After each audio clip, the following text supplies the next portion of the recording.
Yep, you're good. Oh, great. There she is. Perfect.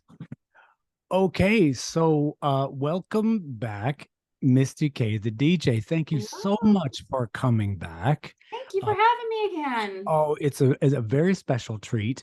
Thoroughly enjoy having you. Now, today, you are going to be our resident expert on the Rock and Roll Hall of Fame. So, I will very briefly recap what I know about it. Um, I believe it started in the 80s. Was it 86 that it started? Correct. Okay, so 86. And I'm so glad that they started it in 86 because I don't know if you've listened to some of the earlier podcasts that we did, but we just have we basically decided amongst ourselves here that rock and roll ground zero is 1956. Now, obviously, it had been in the making for many, many years. I think Rocket 88 with the distorted guitar was recorded at Sun in 1949, I think. So certainly, Fats Domino, I mean, he was doing rock and roll in like 1949. But what we base it on for 1956 is the fact that when you look in the charts, um, 54, 55, and you look at the top 40, and it is all like Perry Como, Frank Sinatra, Dean Martin, Doris Day, like to a person, like every single person. That's the music that was in the charts. And then 1956 happened, and like a third of it is rock and roll. Like you've got tons of Elvis in there, you've got Eddie Cochran. I mean, just tons of the big biggies. So we're not saying that it started in 56 or but we just kind of pick it for its representation in the charts as 1956. So it's just it's kind of great that they chose to start it 30 years later. So from 56 to 86. Now it's in Cleveland. So we're gonna get to that in just a couple shakes. Um, Rock and Roll Hall of Fame. It's kind of like it's like an establishment where all of the finest, like our favorite artists who've been at it for many years, who have had careers in it or have done some very important things, milestone moments in rock and roll. And obviously there's a process, but they eventually, we hope, get admitted to the Rock and Roll Hall of Fame. Now, with regards to you, we understand that you've been there twice. You were there recently within the last couple of months. And now we know that you are a marathon runner. Is that correct? Yeah, I haven't done a full marathon in 5 years, but I've been sticking with the halves for now. I've never done like a quarter.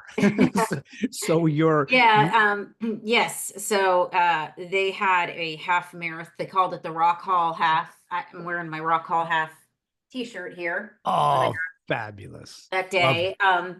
But yes, they had a half there that started and ended right there at the Rock Hall building. Great, great. That's Yes, fabulous. yes. I went to the first time I was at the Rock and Roll Hall of Fame was in 2016. Okay.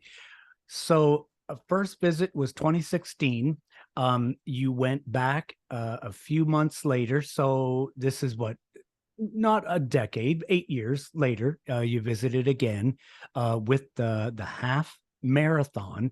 Now we understand that to accompany you on this rock and roll half marathon, you made yourself a mix, Hmm. a playlist, Yep, I sure did. and now and as I understand it, and this is fabulous, you have taken that playlist that helped you endure a full half rock and roll marathon, and you have shared it with the world, Yes. right, which is fabulous. So Mhm. now this is your latest show, I Yes. understand. So MistyK the DJ on Mixcloud. It's absolutely free. There are no charges involved to go to MistyK the DJ's channel on Mixcloud and to listen to this show. So if you haven't listened to the show, you are in for a treat. I suggest that you get to it as quickly as you can, and you're in for a real treat. Also, if it's the very first time that you've ever heard Misty K the DJ show, because they're all fantastic. There's a wide variety of material that you're going to hear, a ton of surprises, pretty much everything. I have never heard Misty K the DJ pick a song from a curated list that I'm like, oh, that's kind of obvious. That's kind of like never, ever. So we're going to get back to the mix. We're getting back to the Rock and Roll Hall of Fame. So how did you go about picking these songs? Like, were they to help you like endure the race? So I've been running since, let's see, 2009. I wasn't a runner when I was younger. I didn't start running until my 30s. I was always in the gym. I was an aerobics instructor in college. I went around the world kind of with fitness. And then I Mm, really started getting into running in 2009. And I always had to have music with me for all my practice runs. And then I ran my first full marathon in 2011. I've done right, 7 full marathons, but I have done countless halves. Fulls are right. just, as you get older, it just gets harder and harder on your body. So Sure. but I'm the type of person that I've always had to have music when I'm working out because if I don't have it, I'm not doing it.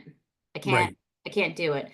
Um, so what made me dive into this playlist, and it was difficult because you know how many people are in the Rock and Roll Hall of Fame. Approximately how many? Like, would it be like so? It started in '86, so that means that we are, I guess, 38 years. I'm doing the math real quick in my head. So it's been around for almost 40 years. So there must be approximately what, about 350 inductees? I'm looking that up right now because it didn't even Okay, say that in this book that I read are in Rock and Roll. because is it about 10 a year approximately? I don't know what the magic. Well, yes and no. So they have different categories. And it's weird that we're talking about this right now because the induction ceremony for 2024 is going on tonight. It's streaming on Disney Plus. Tonight. Yes, Oh my goodness. Oh, how serendipitous I is know. that? I know. That's fabulous. It says about a half dozen to it's generally the number of inductees each year ranges from about a half dozen to a dozen. Right. 6 to 12. Yeah. So that's So, around the ballpark that we were thinking right. about 10. Yeah. So in making this playlist, I had to, because a half marathon for me takes a little over 2 hours. Okay. Okay. A full takes 4+ hours. Now, Right. I would have loved it if it would have been a full. I would have pulled out all stops and been like, okay, we're gonna do the full 26. But Yeah. Heavy hitters. right. So picking the artist was hard. I had to pick because what I didn't want to do is if you notice one thing about my shows, I never repeat the same song twice unless Yes. it's a cover, unless it's a cover. So there Yeah. were a couple of songs on my run play on the race playlist that did not make the show because I played that song before. So if Sure. I had a certain artist on and I had that song on, like for example, Elvis, I had My Baby Left Me on on the run playlist, but I Right. played that in a show from a few years ago. So Right. I played Mystery Train instead on the Which show. and both fabulous. They're both Sun recordings, right? That's like My OG. baby left me is right on that cusp of him going to RCA. Even though it Right. does sound like it was recorded at Sun, it has that sound to it. Sure it does. But if you recall, when he left Sun and went to RCA, there was Yeah. about 23 songs he recorded. A lot of those were absorbed by RCA as well. Right. Yes, So exactly. it could have been, but from when I looked at it a while back, it said it was on RCA. So that's an example. Yeah. Um, So I added a couple of songs onto the show version that was not played that day, only because I played the song before. And Sure. I have a hard time keeping up anymore what I used to play, but my computer is real smart because when I go into my downloaded documents of songs, if I put a song in that I can't remember that I played before, the show will show up in my Yeah. documents. And I'm like, okay, I've played that before. I'm not going to play that again. Unless, of course, it's a cover. But Sure. And I commend you on having that rule that you've obviously come up with for yourself. And it actually almost answers a bit of a mystery, a bit of mystique that your show has, because one of the most fabulous things that I continually see in your show are all of the fantastic covers that you unearth. And I'm assuming that that might be, it might necessitate the use of the covers because you may have played the song before, right. but you just want a different version by a different Right, artist. right. And that's why I do the Misty's. I call it Misty's Mirror. I don't do it in every show, but Right. Misty's Mirror is where I play the original and then I play the cover and then I talk about what I liked. And then I say, oh, just comment. Tell me which one you liked. Nobody comments. That's okay. I don't It's care. commenting is so much work. Yeah. No, that's why I like to do the Misty's Mirror. So every couple of shows I'll sneak that segment in, but I don't do Yeah. it for every single show. So I didn't do it for this show, obviously. But yeah, so I saved my playlist on Spotify that I used that day, and that was my reference of Yeah. how I was gonna let these songs flow together. And then also as far as talking in between and my little scripted dialect I did. Mhm. I wanted to talk about what year that person was inducted as well. Yes. And uh it's important that we know the year because now well, do you happen to know if there's a certain amount of time or like an eligibility period? Like do you have to have been making records for like 10 years before you can be eligible? I want to say it's 25. I 25. think that's Okay. what yeah. And Right. makes First year of sense. right. First year of eligibility, which is amazing to me because when I think of it, that means that with the Rock and Roll Hall of Fame, they are basically just finishing up the 90s, right? With if it's 25 years, so 1999 Right. would, I'm assuming, would be the first year of eligibility. Like if your first album came out in 99, like you take a band like Radiohead, I'm not sure if they're in it or not Yeah. yet. They were inducted, I think 2019, I think.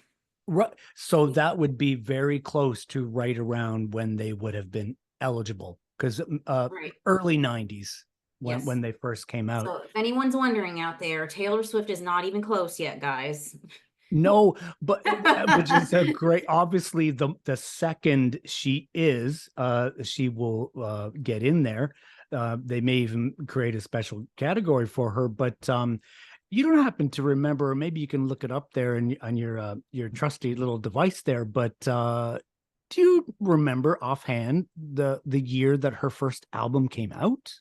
I want to say it was, I'm not a Swiftie, so Yeah, me neither. But I all want to props say to her her. first album came out. I'm looking it up now, but maybe 2007, 2008, something around there.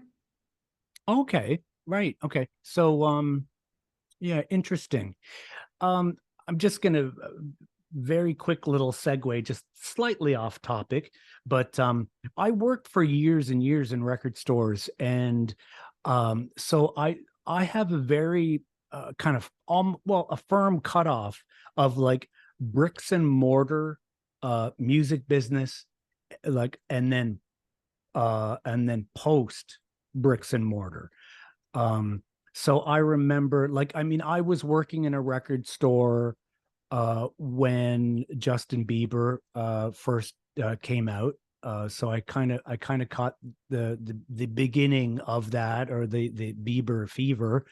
And yeah, and it would have been right around the time, yeah, that Taylor Swift had put out her first album, because the record store that I worked for closed up shop in 2007.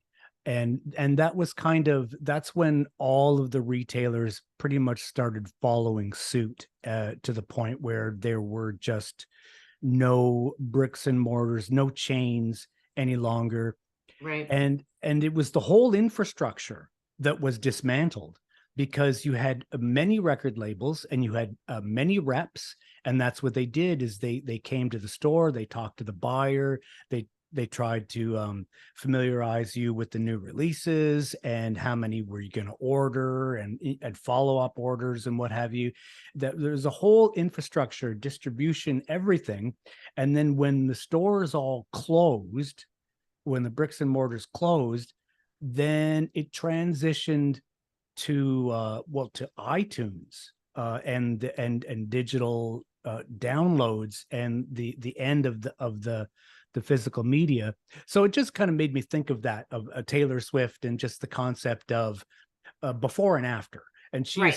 she's certainly one of those artists that she was like right on the cusp, basically, because it's so different now, on how to establish yourself as an artist. But I'm getting way off topic as usual. That'll be for another show. So okay, so we've got the eligibility period. So we've got 25 years. It's been around since 1986. It's in Cleveland now, and we have your mix. You ran the half marathon, and you put together a theme mix to make it through the half marathon, solely of artists who have been inducted into the Mhm. Rock and Roll Hall of Fame. Um, you visited twice. Why don't you tell us just a couple of the most memorable things that you saw at the Rock and Roll Hall of Fame? Because it's a Hall of Fame, but I'm assuming it's a kind of a museum, if you will, Mhm. that has like rotating displays. So, what are some of the things that really that really maybe gave you shivers when you saw it? I seem to remember you had mentioned that I think this was on the show actually, that you had seen the actual Hammond B3 that Green Onions was performed on. That was at Stax when I saw that. Stacks, right? Yep. Okay, Yep. that is Um, amazing. I It yeah, gives me yeah, shivers just thinking that yeah. you were mere feet away Right. from the actual instrument. Did you know that was his first album, and that he was a teenager? He was 19 years old. Yeah. Well, And they all work. Well, Steve Cropper worked at Stax. He was like the janitor there, and right, yes, they the were rest of them all teenagers. just, it was just a lot of people that wound up recording there, especially, well, Booker T and the MGs. They were like the house band. Yeah. And if so, if And you listen to Otis Redding's records, or if you listen to whoever else recorded there, you can hear that Booker T. But then yeah. also with Otis Redding's band as well, Yes. the The Barcade, they were the house band Barkays, too. But right. quite a few of them passed with Otis Redding in that plane Tragic, crash. Yeah. absolutely. Just decimated, obviously the loss of Otis Redding, so tragic. And then with all of the other members of the band as well. They did Soulfinger, right? That's Yes. their song, isn't it? I love Yes. that song. I just Yep. heard it the other day. It just came out of nowhere. Right. And it's one of my favorite funk songs, soul funk songs, and I had to re-familiarize myself with it. And who is this again? Because there's so many bands from that era that have a very similar grooves. There's the Stacks, and so I looked it up, Barkays, and then it was only just when I looked that up that I had realized that basically most of the band perished with Otis. I had no idea. I had never realized that with Otis, with that plane crash, that so many other lives were lost as well.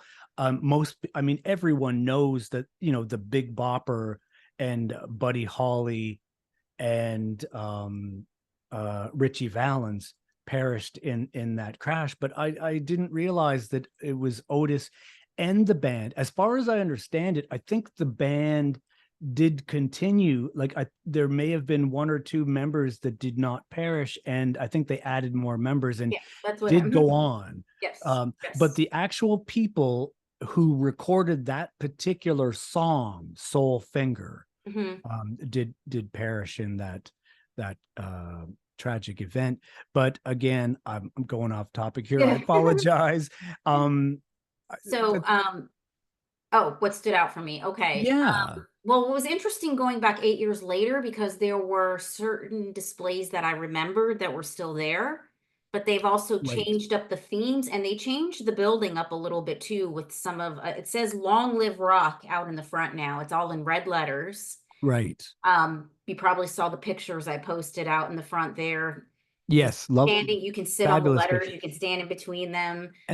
And they are on your Facebook, right? Right, right. Yep. Okay, so for anyone listening and you want to get the photographic proof evidence of MistyK the DJ's half marathon and visitation at the Rock and Roll Hall of Fame, go to her website. You just go into your search engine when you're in Facebook. Just type in MistyK the DJ. So it's MistyK is one word. She keeps the K on the Misty, MistyK. So MistyK the DJ. Type that in. You're going to get to her Facebook page. You'll see all these fabulous photos. So, are you allowed to take photographs in the hall? Yep. You Okay, can. You can. great. Now, Um, you took photographs of, I think, a lot of the clothing that people were wearing on album yes. covers. Yes.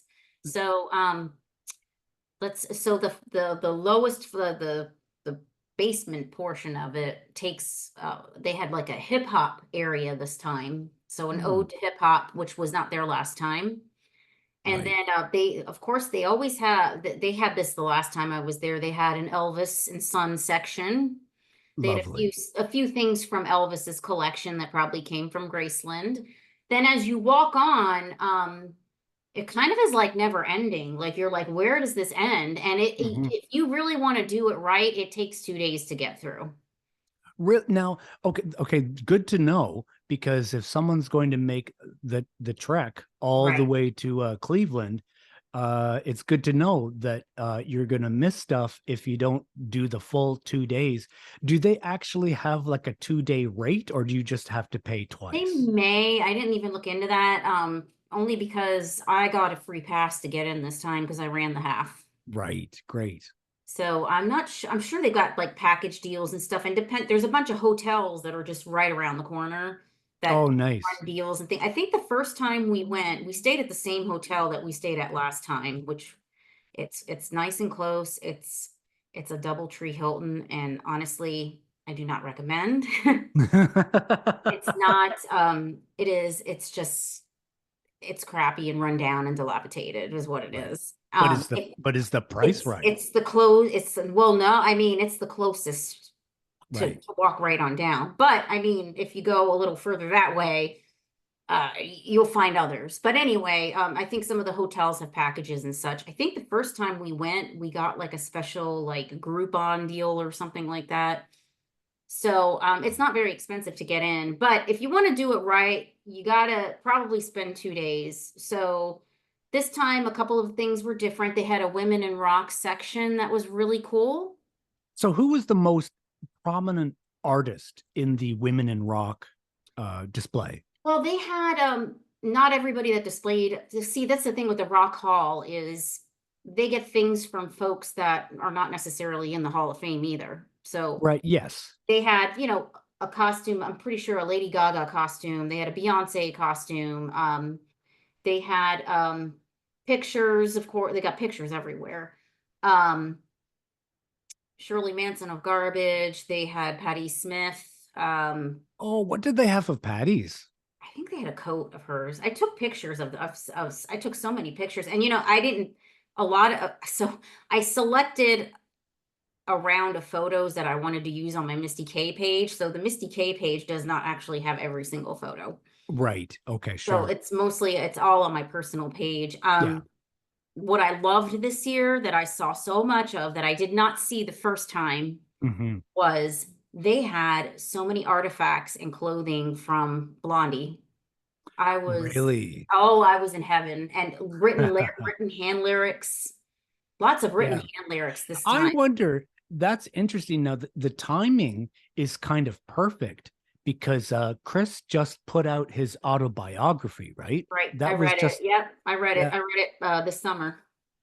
And it looks, well, I follow him on Facebook. His Hmm. Facebook page is fascinating. I Yeah. love it. Yeah. All of the photographs, he was quite the shutterbug back in the days. Like, you get this inside look. Like, he had a photograph of, he went in to CBGB's 2 days after it had closed down, and it was like, it was shuttered, and he went in with another person, and he just took like all of these photographs, like these ghostly photographs of like CBGB's just frozen in time Right. after it had been closed forever. Just wonderful stuff like that. Different hotels that they lived in. I'm not sure if I ever saw anything of them in the Chelsea, uh, but I mean, certainly uh, other uh, New York, famous New York places to live. Right. What did you think of the book, of his Oh, it was autobiography? great. It was a lot of things I knew Oh, about right. because I Okay. read Debbie's book because Debbie wrote her book too back in 2019. So Right. I've read both of their books, and there were a lot of things I knew already about them Yeah. and him, and They are a legendary, well, I don't well, I guess you could say couple or friends. They they were romantically involved, right, at one time. right And from mid 74 till about 86, 87. Yeah. And then they right. continued to still work together. Oh, absolutely. Yeah. I Yes. mean, she is godmother to his children. Well, she nursed him through that Right. terrible illness that Right. he had. That I haven't read the books. I haven't read either one of them. I clearly remember it at the time. I This would have been late 80s, I believe, and he was quite ill, and but it was kind of an undisclosed illness. I don't Right. know if they knew exactly what was wrong with him at the time, but as I understand it, she dedicated herself full time, that was completely committed to him, and to help nurse him back to health, and she did. And what a lovely friendship. Uh, it kind of reminds me of, well, you look at Patti Smith when you think of Patti Smith, and then her relationship with Tom Verlaine, and then also her relationship with, his name is escaping me now, Mapplethorpe, Yes. Robert Mapplethorpe. Right. Right. Right. And so it's just interesting, like these relationships that people have, that are intimate relationships, I'm assuming. But, and I mean, they were very close, but then I don't know if he was ever in the closet, but they eventually broke Right. up, and then well, he has, much of his work is of a very homoerotic nature. Right. Very fascinating guy, real cutting edge stuff. But so yeah, it just seems that there was kind of a lot of that back in the day, of people like hooking up with one another and having like these very meaningful, intense relationships, and after the relationship ends, still managing to be really good friends. All these years later, they're, Right. because he's still in the band, right? He is. He does not tour. I think he's had issues with his heart, but Yes. Yeah, both of their books, and I read Patti Smith's book years ago about her and Robert Mapplethorpe as well. Which they got together in the late 60s already. But that's right. yeah, Yes, but Debbie and Chris's book, they've been through so much together, and they both give you a real gritty and an unpleasant view of what New York City and the Bowery was like back in the early 70s, of how absolutely. rough it was. And so they've been Yes. through a lot together. But yes, so um I was so excited to see they had this one display of they had one of Debbie's dresses that Stephen Sprouse had designed. It was on a mannequin. And then they had a coat. It's a pink, it looks like a pink, like somebody on a bowling team would wear it, a pink coat. And on the back, it says Rhythm Kings. And if you have Blondie's first album and you flip it over, it's a picture of the band all together on the back. And Chris is wearing that coat. And Wow. um one of the songs off of the first album is called Ex Offender, and they did a promo video for that. This was 1976. Debbie is wearing the coat in the video. So I'm like getting this coat from all angles, and it was up against like it just showed the front, but I had to get the picture of it in the back, and there was like mesh kind of covering it. So I'm getting Right. like every angle of this coat. I'm like, oh God, I just want to touch it. Yeah. Because that's a symbolic code and it's right there in front of you. But yes, so it does take a while. There were some sections that I kind of sort of breezed through. They did add a new section of the recently induction class of the most inducted class, the most recent. So did they have a huge a statue to Dolly? They had her stuff on display, but it was in the class of 20 was it 2022? Well, Yeah. they had her stuff on. They had the class of 2023's, everyone that like George Michael, the Spinners, they were all inducted last year, so they had all their stuff together. My Um, goodness, it certainly took them a long time to get the spinners in there. right, right, right. But there was one thing I was really disappointed that they took out, and there's a little movie room. And they had a movie in there that was like we didn't watch it. It was only like 15 minutes long. But the first time that we went to the Rock Hall back in 2016, they had a 2.5 hour movie that showed you every single class that was inducted from 86 to 2014. And Wow. it showed you every single person that was inducted, and it was on 3 screens, and it kind of wrapped around. And Wow. it was we only saw part of it, and then we went to lunch, and then my dad and I were like, we're going to go back in because we want to watch that movie from the very beginning. Yeah. So it went from class of 86 to class of 2014.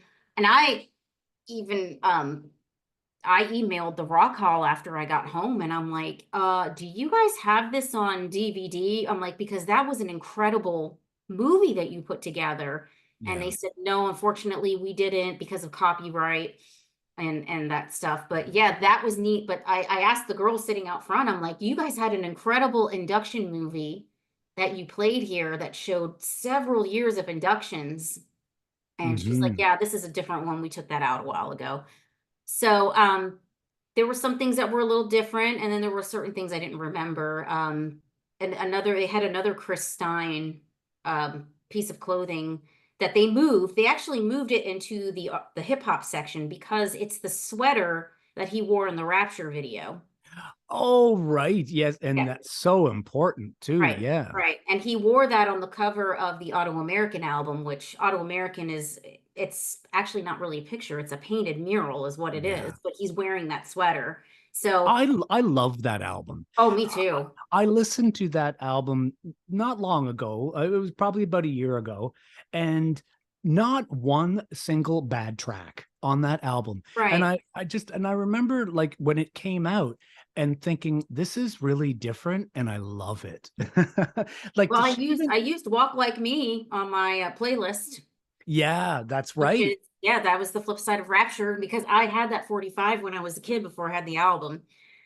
So Yeah. yes, that's a very different album. But overall, yes, it was a busy day. It was a little I was a little tired because Well, you that just ran a half marathon. well, also I've never really ran a half or even a full in summertime. I always usually pick fall or spring to Well, run. yeah, wise And decision. Yeah, well, it was more humid than I thought it was going to be. And right. we ran right there next to the river towards the end. You know, we were parallel with Lake Erie.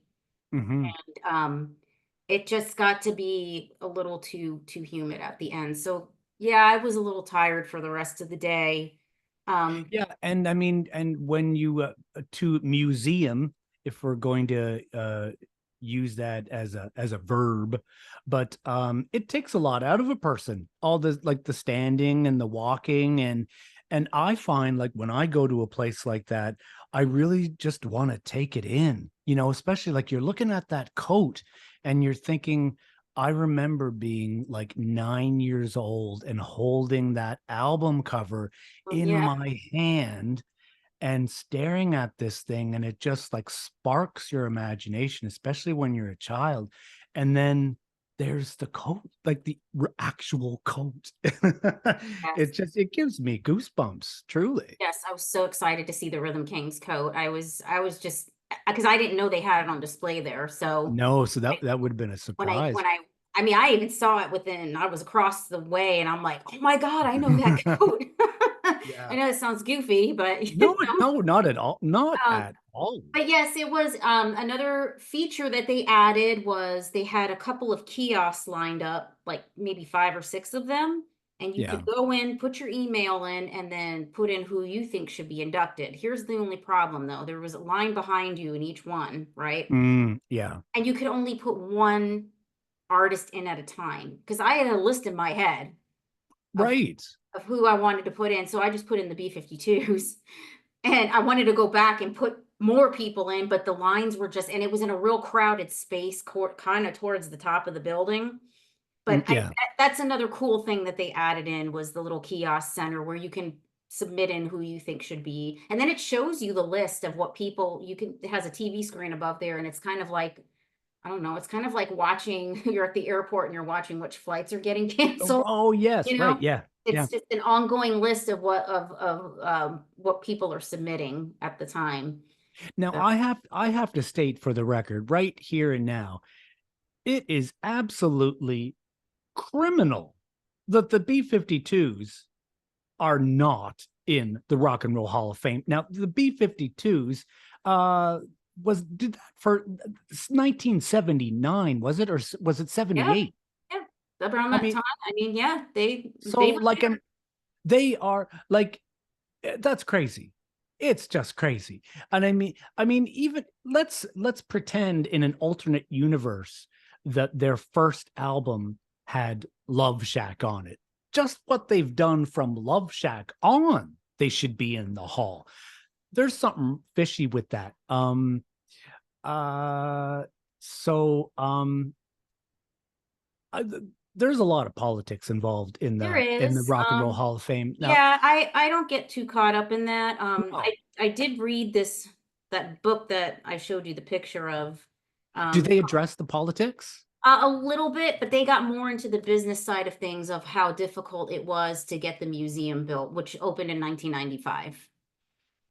This book is written by Norman Knight. He is a DJ from Cleveland. They called him Mr. Music. My dad and I used to listen to him back in the day. He was on syndicated radio. Is he still around?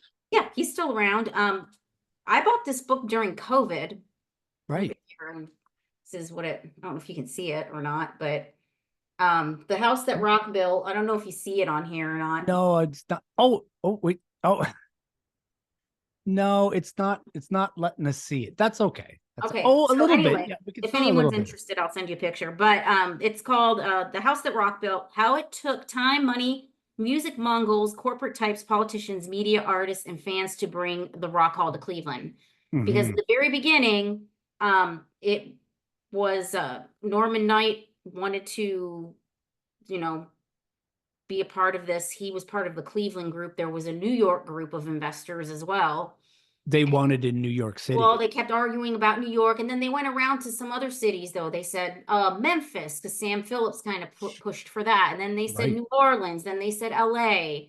And for a long time, it took years for them to say, hey, Hmm. we're going to settle this. It's going to be in Cleveland. But back in 2020, around this time, actually, when everything was shut down, Yeah. I saw something on Facebook about Norman Knight, the guy that wrote this book, was going to be doing like a Zoom thing and talking about this. And then if you sign up for it and paid for it, he would send you a signed book. So Oh, I wow. did that. I went on there and I actually just read this book and I've had it for 4 years, but I knew we Right. would be talking. But And you have an autographed copy of the book. yes, That's fabulous. yeah, he wrote Rock On inside of here. So Nice. it does show some interesting pictures in here. It shows the first class of 86, and they did the ceremony in New York. They also show breaking the ground of, or what the grounds looked like before they even built it. They talk about the architect that built this Right. building, because it's different. It's an odd building. Well, I've never been there. I've seen photographs of the hall, but the in the photographs that I've seen, it looks a bit like a giant pyramid. Is Right. is it kind of that shape?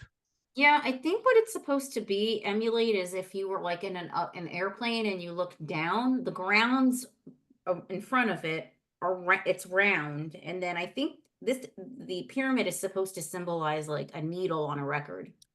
Oh, yes. Okay. Right. Yeah. Okay. It But it makes kind of sense. is weird when you're inside and you start going up because there's escalators and stairs inside, and then you look down because there's windows all around you. There's like Hmm. one section of it that goes right into the harbor there. I mean, Oh, I'm thinking, wow. I'm just wondering what this looks like in, because Cleveland is not kind during winter time. That No. they get some massive snowstorms up there, I'm sure. And I'm wondering, like, when the snow falls on this thing, Hmm.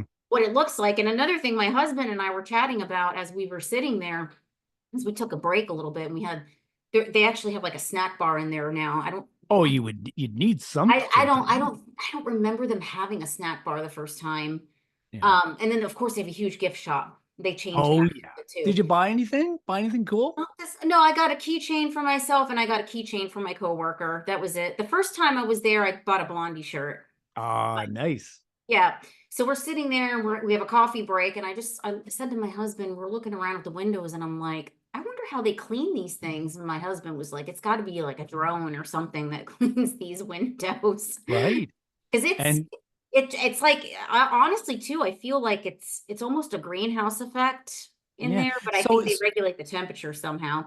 so it's a from what I gather from what you're saying, it's like a glass building, right? It Like it's made is. out of Yes. windows. And in their lobby, they have a stage and they have local concerts. And then they have a stage out front outside too, where they have concerts. And it sounds to me like PNC Bank. I don't think you guys have PNC in No, Canada, no. but PNC is a big bank here in the US. And they're based out of, I want to say Cincinnati, possibly. I think they are a Ohio group. I know that's my bank. Um, Right.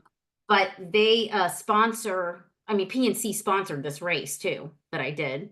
So Oh, they right. have their own stage out front. They also added food trucks out front, which they did not have that last time Oh, and very I nice. was there. So, all in all, yes, it was a fabulous day. It was fabulous to be back, and it was fabulous to run this race. Unfortunately, I don't think it gets a lot of press, and I only found out about it because I looked it up. Because one day I was like, I wonder if there's any kind of a marathon or a half up that way. I would love to know. Yeah, I've certainly never heard of In the it. running community, a lot of runners know about famous related. Everyone knows about Boston Marathon. Everyone Yeah. knows the New York City Marathon.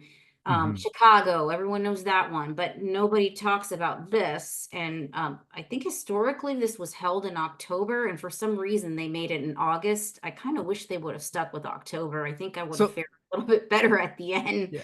So this is an annual marathon. I'm not sure how long it's been going on, maybe like 10 years or so, or maybe even less than that. Yeah. But the spectatorship really wasn't out there. I mean, the race started at 7 a.m. because it's summer. So, Right. So it was basically from 7 until 9 a.m. well, The until run. there were a lot of people walking towards the end. I mean, there were people that walked it. There's nothing wrong with that.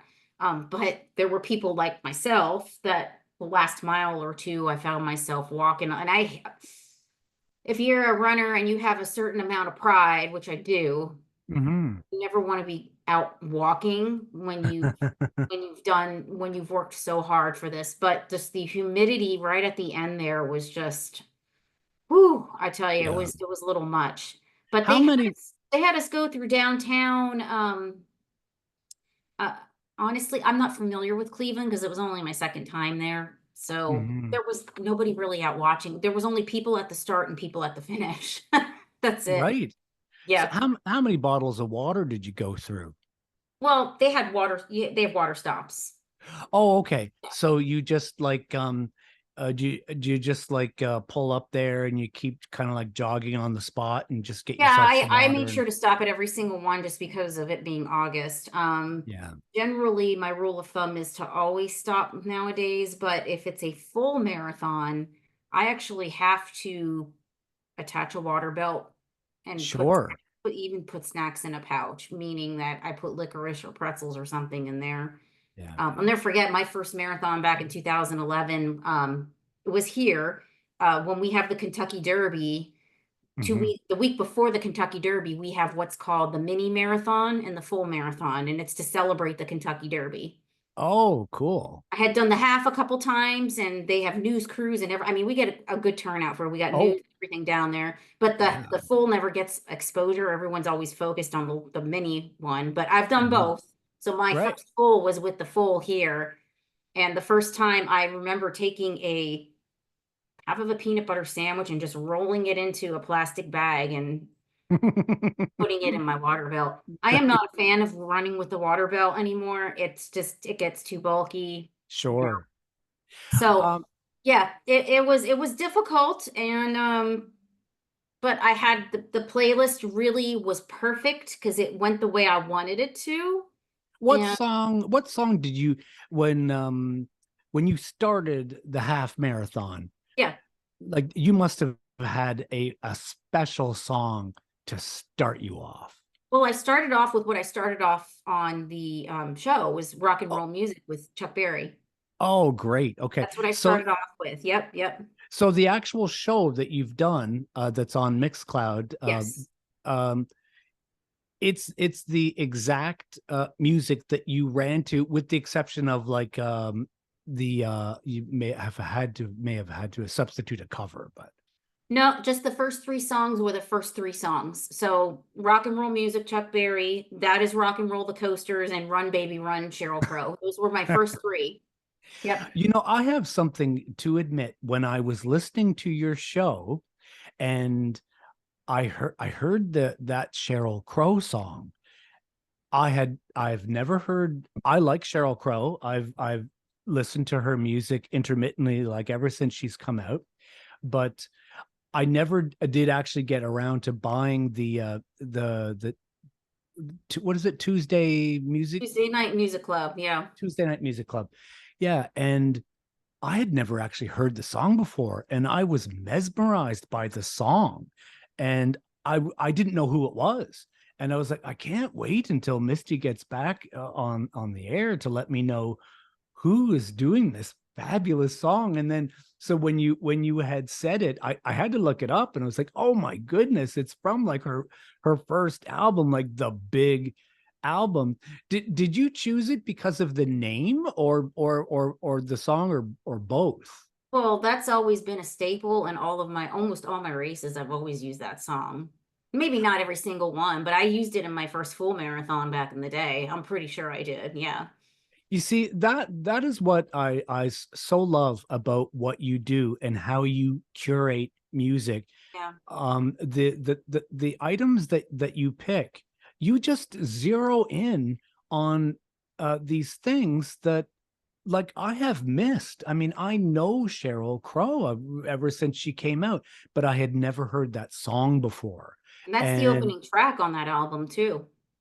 Yeah, and just fabulous. And I just it's just one of the many things that I thoroughly enjoy about your show. You just have this uncanny ability to just pick these perfect songs for the theme that you've chosen, and they're just, to me, they're like these unlikely songs. I mean, in that particular case, I had never even heard the song before, immediately loved it, and was Yeah. like, who is this? And it's like, it's Cheryl Crow. So thank you for that. I just uh you know thank you for doing what you do. So okay, so the first three songs, and what did you keep for the big finish? I kept the long because there's two versions of it. So the big finish was Time is Tight from Booker T and the MGs, but it's the fast version. Because there's two Oh, versions of that song. There's one that's a little shorter and a little slower, and then there's right. one that's longer and faster. And I picked the longer and faster one. Okay, I was not aware that there were two versions of the song. I'm wondering if maybe one was the single version and maybe Yeah, one was on the you could be album. right. You could be right. Yeah. I just felt like that was the perfect ending. Now, I didn't play that one on the show because I've played that before. Yeah. So that's why I ended with I'm Still Standing from Elton John. Because I There, used it, that was actually played early on in the run, but that song has always just it number one brings back an incredible childhood memory for me of seeing the video repeatedly on MTV back in the yes. summer of 84 or 83. And another thing is it personally, if just it's one of those songs that just is like a survivor song, but I think it means something to it means something different to everyone. And I'm Still Standing to me is a great, it's kind of a rising through the ashes type of thing, coming back from an Absolutely. injury or thinking that I can't do this anymore. Or Absolutely. That song, that is those two gentlemen, Bernie Taupin and Elton John, really at their finest. I remember around that time when that came out, I know that Elton did have some very serious drug problems that were quite debilitating, especially with cocaine. He was very unhealthy. He's always been very open about this.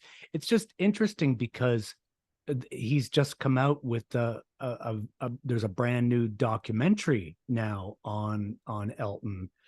Um, he's well, he kind of intimated in the media just in this past week or so that well, I guess he's as healthy as he can be, but he's acknowledging his mortality, that he's getting older, and he's approaching his 80s, and he's starting to think about the end, I guess, if you will. So it's interesting that you had picked that particular song, the I'm Still Standing.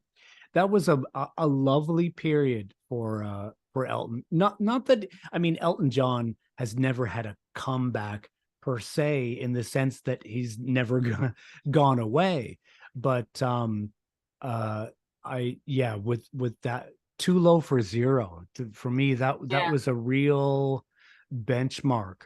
Well, he stopped writing with Bernie Taupin. That was the thing. They finally came back and started writing together because Taupin actually left him, in the sense that they were riding high, literally, doing all the stadium tours and living the high life. And Bernie just had to say, look, I can't do this anymore. I gotta disassociate myself. And he pulled back, whereas Elton just wasn't ready.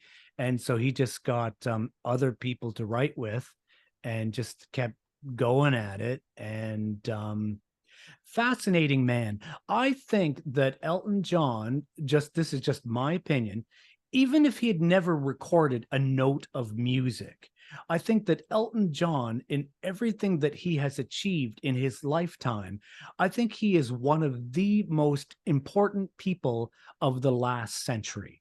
I really do. What he has done for the cause of kind of normalizing, if you will, like the LGBT community, the work that he did with AIDS, Yes. that was groundbreaking. Yes. I remember those days very well, like it was yesterday. And the government, you've got people, you've got millions, literally millions of young, vibrant people dying, and the government was not doing a thing to help, for whatever reason, whether it was a bigoted reason or I'm not sure, but you get people like Elton John, who started his foundation. I believe he start there was I think Lady Diana was involved with that, and he's raised so like millions and millions of dollars. But it's not just the money that he's raised. Um, do you remember the story that he told, how he became very friendly with he had a very deep, meaningful friendship with a young boy who Oh, was yeah. who Brian was White. Mhm. yes, who was dying of the disease that he had received from a blood transfusion, I think. And Right. Elton cited that as that was an absolute game changer for him. That is what, just that one connection that he made with that young person, um, motivated him to do all this work that he continues to do to this day. And I really don't think that it would be nearly as acceptable as it is now, because of his visibility and all of the work that he's done. And truly, I mean, and that's not even talking about his music. I certainly want to do like a whole episode on Elton John. I'm so glad that you raised the point of the I'm Still Standing. Yeah. That was right around the time that he had started all his work. Well, you remember the album, well, his 90s album, again, not a comeback album, but The One, Yeah. right? This with the song The Father to a Son, right? Yes. Well, And it's funny you mentioned Ryan White, because a little known fact about me, that I don't really tell my listeners about. Some people do know about me, but I worked with the HIV population in my last job. did not know that. And Okay. yes, I used to. I have a health education background. I worked for the health department, and I would basically help people get into care. I would test folks. I would track them down if they had been possibly exposed. Um, Hmm. and we also worked among other STDs, syphilis being a very big one. So it was a very hard job, but we were able to get people into care because of grants from the Ryan White situation. Wow. So you're seeing it in your own I life. saw it. I You think were that's why I don't know. I think that's why I identify so well with certain artists and what they represent. absolutely, Is I have yes. that compassion and that understanding. But yeah, that's just a little like tidbit. Um and speaking of the story of I'm Still Standing, I mentioned on this last show, I would like my next show to be dedicated to the albums that were made in the Caribbean at the island of Montserrat, which there's a Right, at George Martin studio, right? yes. So that's where Too Low for Zero was made.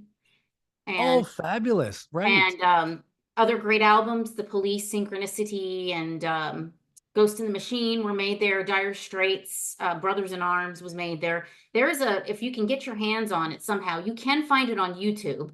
It's called Under the Volcano. And Hmm. I actually bought it off of YouTube, but I saw it on what used to be Showtime a couple of years ago, and I loved it so much that I went out and bought it.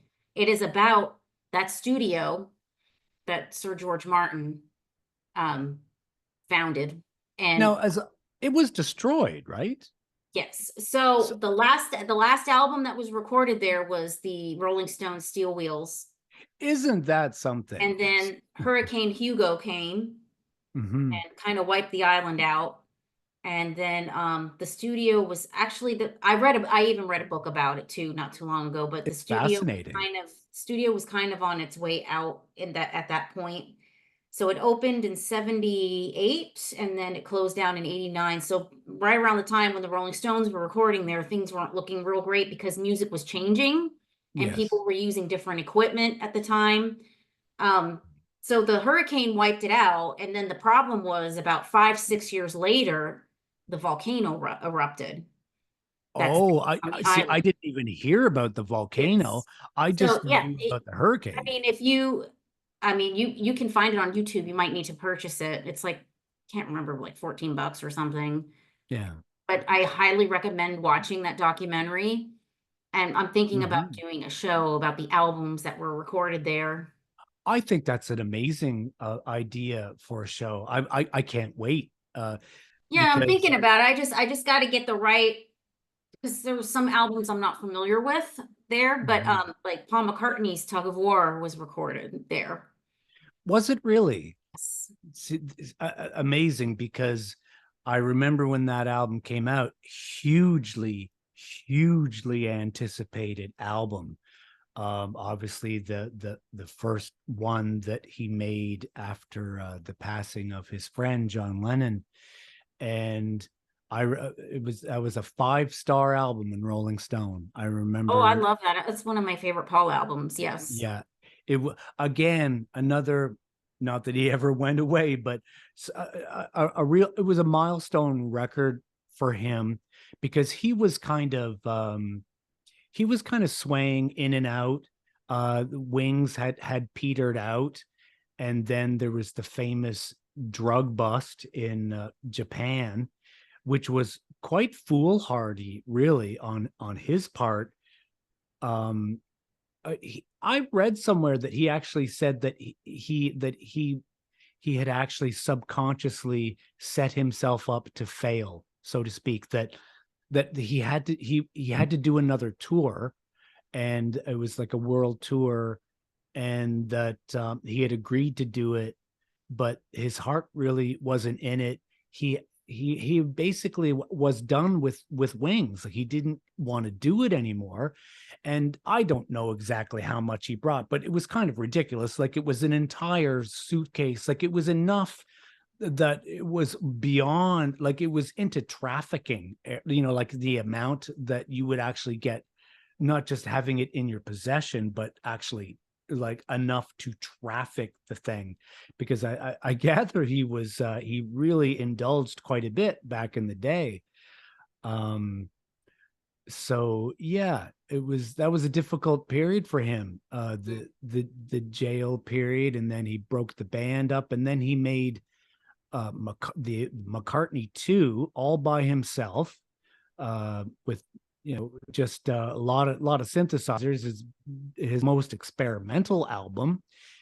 Someone said to me that John Lennon was asked about that album. I've never seen the quote myself, but someone said that John was a little bemused by the album, and that he thought that he should give John or give Paul a call just to see kind of where he was at. uh, some people, it's their favorite album, but and then of course, he put the McCartney 2 album out, and then December 1980 with John passing. And yeah, and then of course, with the album, with the Tug of War, and he has that lovely song Here Today that he Yeah, wrote for that's a hard John. one. I remember the video for Take It Away. They would play that on MTV in the early days. Yes. Yeah. That's one of my favorite ones because it's interesting. Well, this is all tying together. I didn't know that album was recorded on the island. I knew that George Martin had produced it, which was interesting because Paul had not worked with George Martin since the Beatles, so it was a really big deal that Paul was working with George Martin again.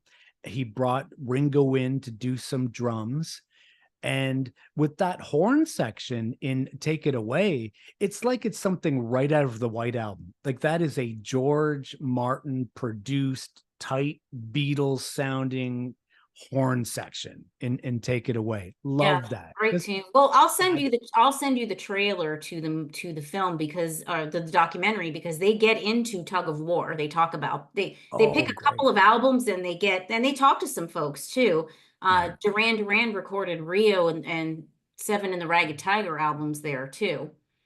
And Rio, that was their second album, right? Like that was their first album that like blew them through the Yes. stratosphere, where they became like one of the Right, biggest right. bands in the Yes. world. Yes. So yeah, yeah. There were a lot of albums recorded there. So the thing that I love about that is, and I think the listeners will definitely have a positive response to it, is a lot of people have these albums in their collections. Sure. Everybody has Brothers in Arms from Dire Straits. Oh, yes, definitely. Yeah. So And yeah. people And don't then realize the legacy that these albums are from.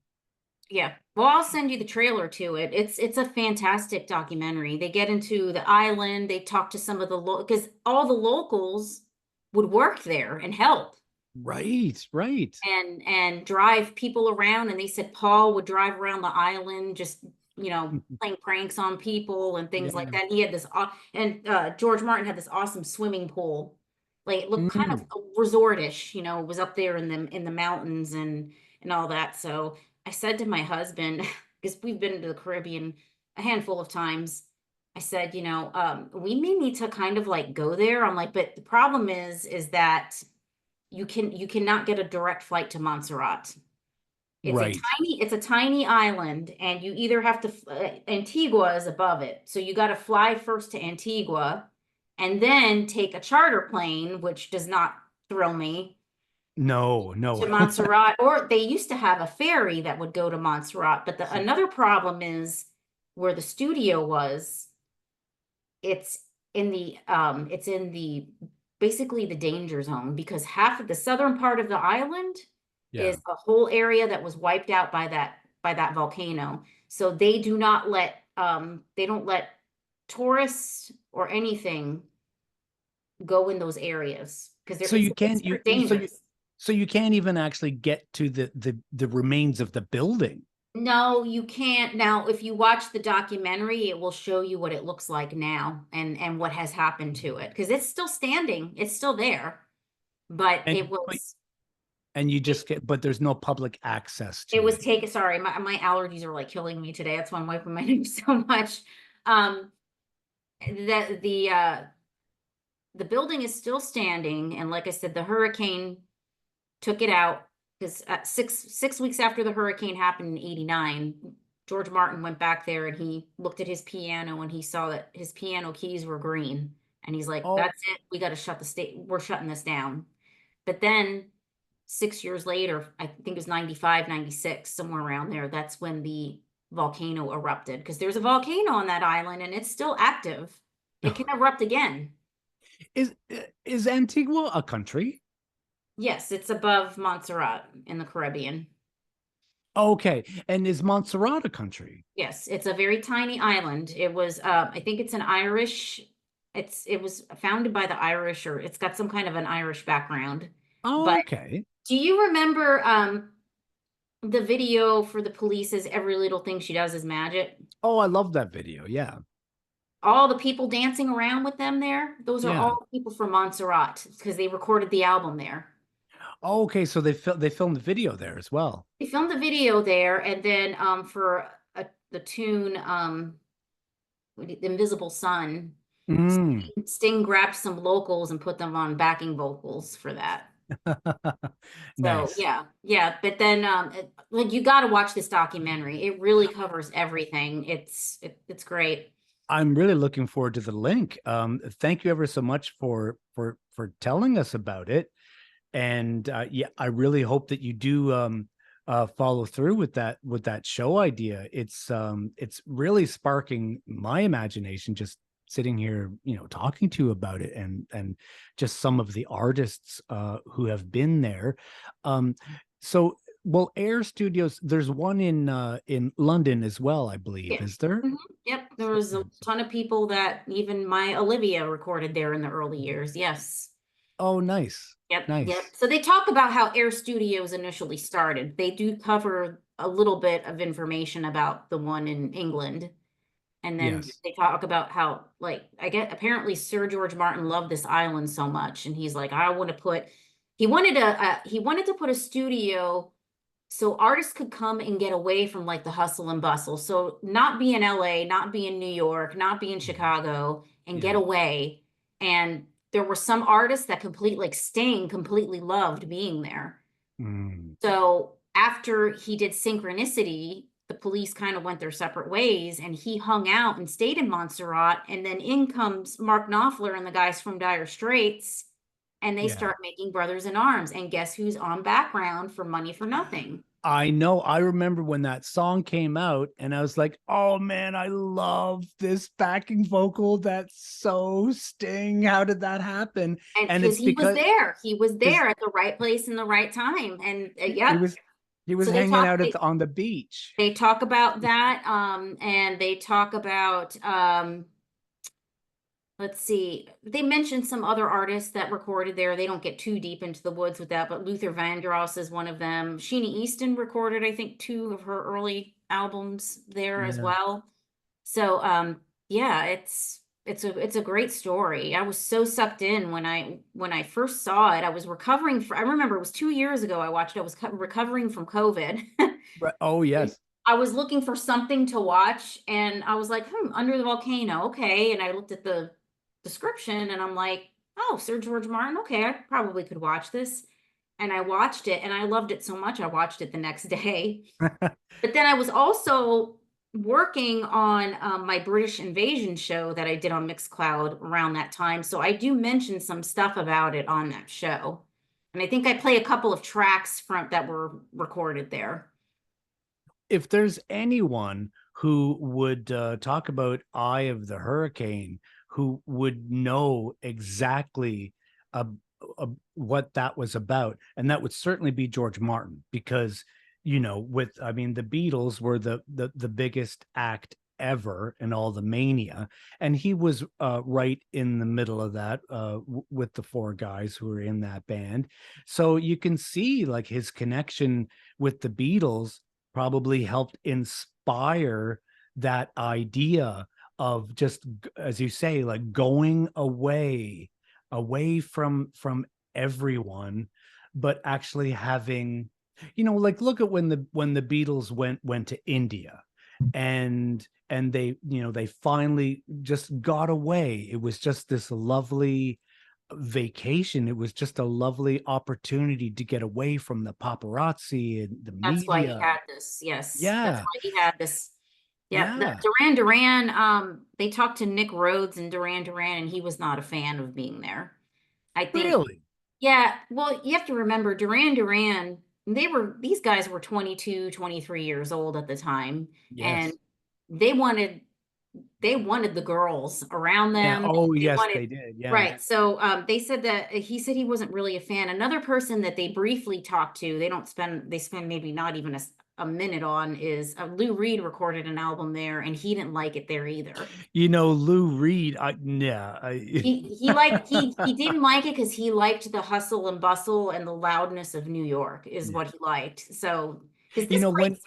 this place was in the middle of nowhere. This is in the Yeah. middle of a lush green mountain, and when you look straight out at the pool, you can see the ocean from your Yeah. view. Lou would have loved this studio if he would have made his last Tai Chi album there. I've never heard it.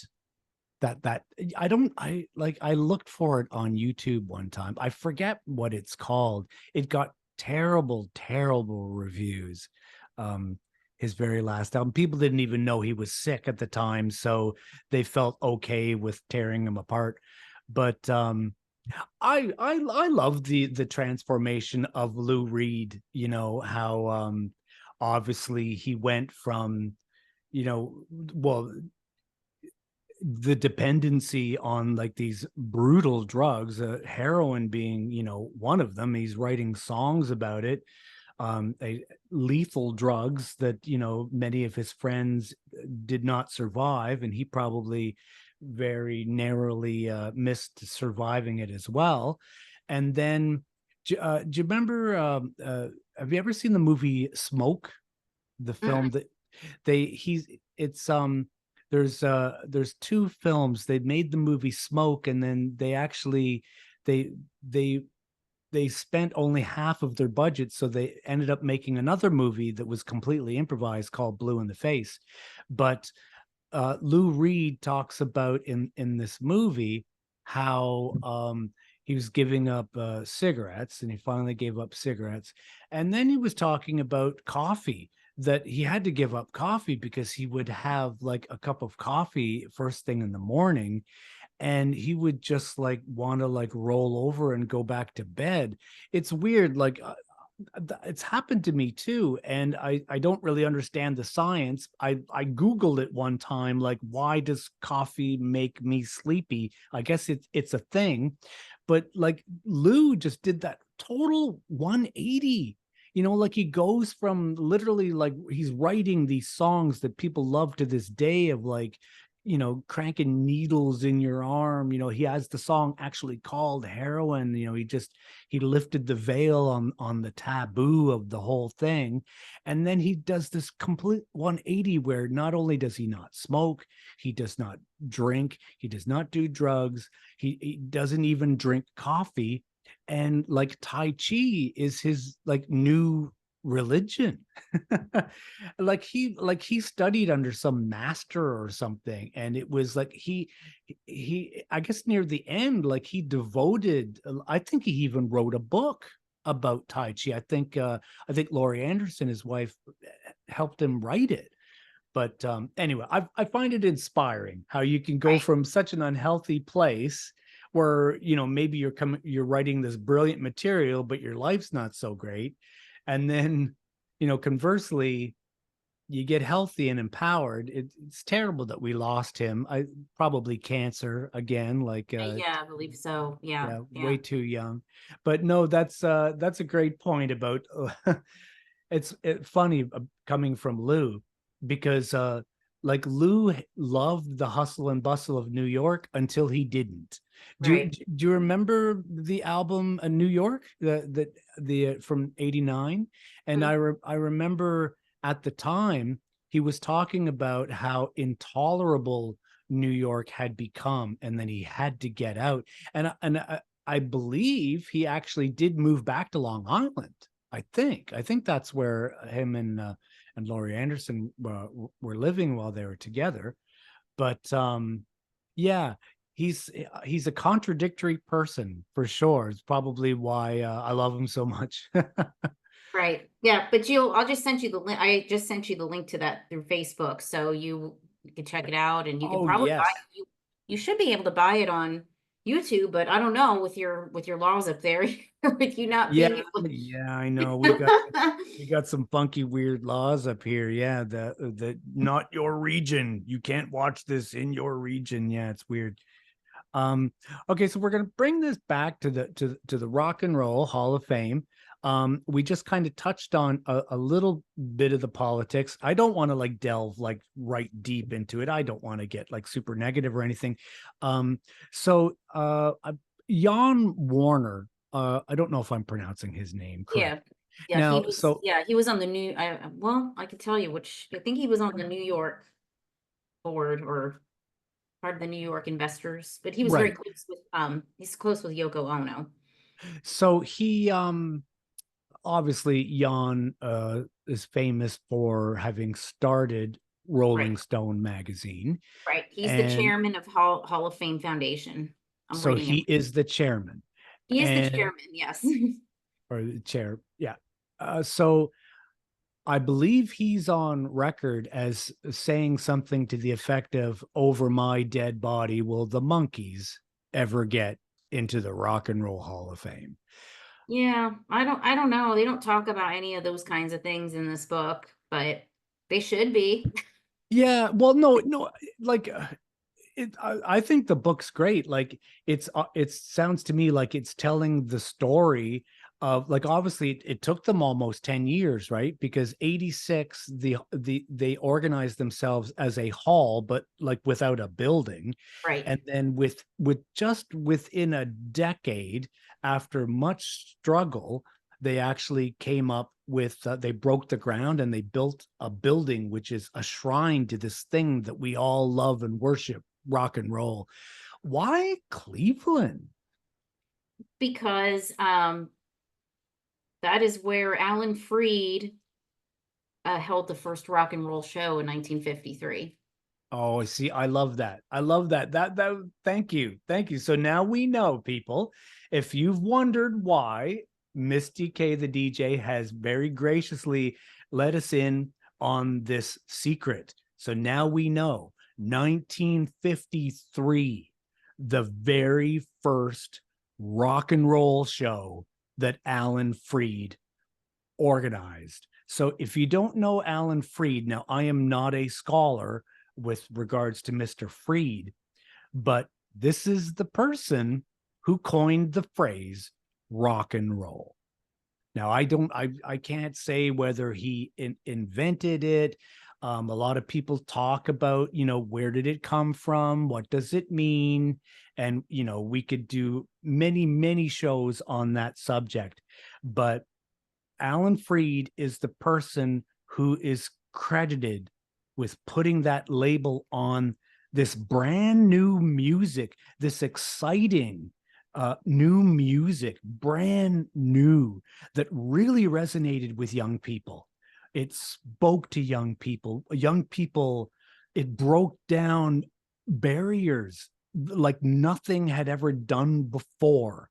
You've got kids from all different ages and races, and everyone's just getting down, enjoying this music that is so joyful and is causing so much excitement. And there you go. You've got Alan Freed, 1953. We had said earlier, and we've talked about how we are ground zero 1956, but you see 3 years before, you've got someone like Alan Freed who is building the foundation. He's like setting the path. He's for this thing to happen. Now, Alan Freed was a DJ, and back in those days, it was there was a like racism was rampant at that time, and if an African American had made a record, it was called a race record. That's what they called them back then. There was real divisions back then. The two sides of the tracks, and they did not meet. There was absolute unequivocal segregation, and this was in in music, popular music as well. And then you've got someone like Alan Freed, who is the first person in middle America who brings this music to everyone in the whole country, to the whole world, all in North America. He starts playing these records that at the time were referred to as race records, that were kept in a separate part of the record shop, and it was like for like a separate set of clientele. Well, he starts playing it, and people hear this for the first time, and it blew people's minds, and people got really excited. I think people were afraid of Alan Freed. I think they were, with that first wave of rock and roll. Yeah. It I think he was targeted, right? Because He was. he died So penniless. he did. I don't know if you ever saw the movie American Hot Wax, it's Yeah, I called. saw it when I was very Yeah. young. I think I saw it. See, that was back in the days. I'm really old, okay? I come from an era before VCRs, okay? So back then, what would happen before VCRs is a movie would come out, it would hit the theaters, and then it had its run, however long it was. And then after it was out of theaters, there were no videos, no video stores. So what they did is they would syndicate these films on television. The TV stations would bid for the rights to broadcast it. So I would have seen that film, and it really left a big impression on me. It's where I first learned about Alan Freed, was Right. that movie. And yeah, I saw it on TV when I was probably maybe about 10 years old, like about a year or so after it was made. Yeah, it came out in 78. We had it on VHS when I was a kid. Yeah. It's there's a couple of inaccuracies in it. So it's basically about when Alan went to New York City and had his radio show up there, and then he would hold the concerts, Yeah. right? Then it I always say I think it's loosely based on him because Sure. again, there's some inaccuracies about a couple of things that don't add up. Um, a lot of details. I won't get into it. I don't want to bore everybody, but the film also did feature though Chuck Berry, Jerry Lee Lewis, I'm reading this, Frankie Ford, Screamin' Jay Hawkins, and the band Brooklyn Dreams. So they all came out at the end and sang at the end on at the show, and then, but you're right, he was targeted. He was Because he was they took him targeted. down. They took him down Well, they targeted him, you for know, payola, and for payola, but everyone did it. everybody Everybody did did it. it, and Everyone did everyone it. knew it. It was commonplace. Like I'm not defending the practice. For the listeners who may not know, it's a real simple concept. Payola is just like, okay, like I manage a band, or I work for a record company, and my band has a new record out. And so, record stations get lots and lots and lots of records dropped off. And it's like, this is a really good record. Here, I'm gonna like slip you a couple bucks. And could you like try to do your best? Like, no guarantee or anything, but could you try to do your best to like get the record played? If you could, that would be great. So that's basically what payola was. It was like a little money on the side to kind of grease the palm. I mean, that is as old as civilization itself. I'm not defending it, but and as we said, we've established that every DJ in America was participating in one way, shape, or form, but they wanted to take him down because he was making a lot of money. I think even back then, I think he may have been a millionaire. And Well, that and he gave the African American rock and rollers a chance, well, that's and the they didn't thing. like that. No, they did not Whereas like that. No, Dick Clark because did this. Dick Clark did the same thing. Dick Clark got payola for having certain artists on Bandstand. yeah, He got under the radar though. They didn't go yeah, after him like they went after Alan Freed. exactly. It reminds me, and please trust me, if you will. I am not a person who's given to like conspiracy theories. Truly, I'm not. But it's similar to the tragic story of Sam Cooke.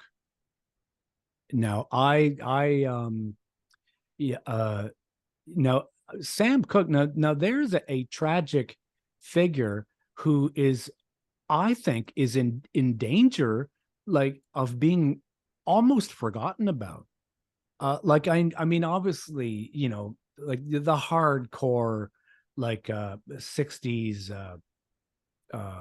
people are into like hardcore 60s pop, soul. They know who Sam Cooke is, but not to the level that people should.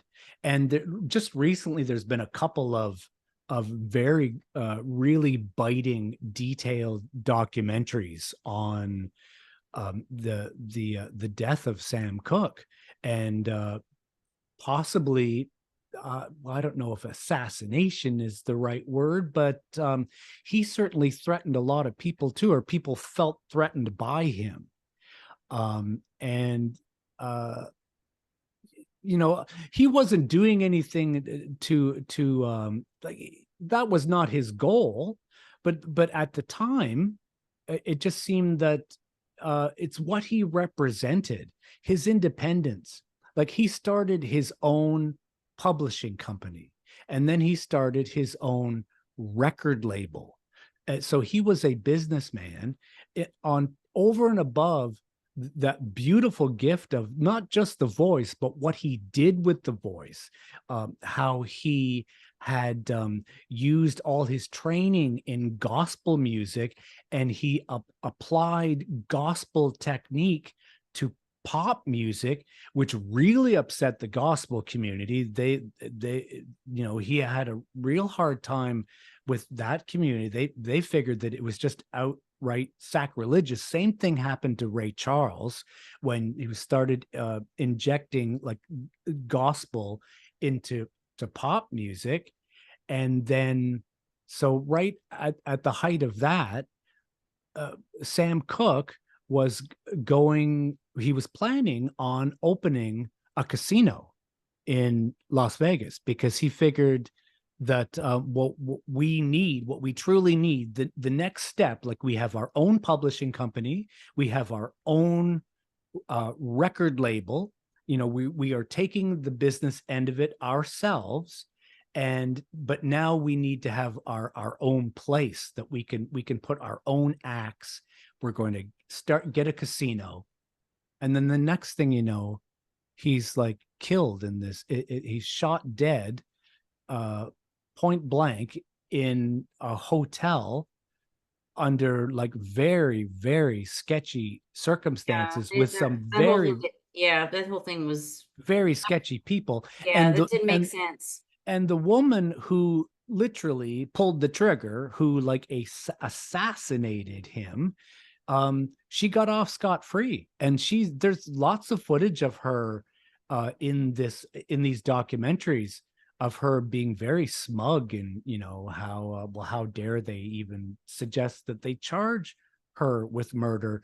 And Muhammad Ali was very upset at the time, because he literally said, if this had been one of the Beatles, the whole world would have stopped. If one of the Beatles got gunned down in a hotel out in the outskirts of whatever, then the whole world would have stopped. But it happened to Sam Cooke, and like nothing. There was no repercussions. It just happened. No one went to jail. So I'm getting on my soapbox here, getting all excited. How did we get to Sam? Well, we were talking about Alan Freed, and then Sam Cooke, and the establishment. I think the point that needs to be made is that the establishment was really threatened by rock and roll.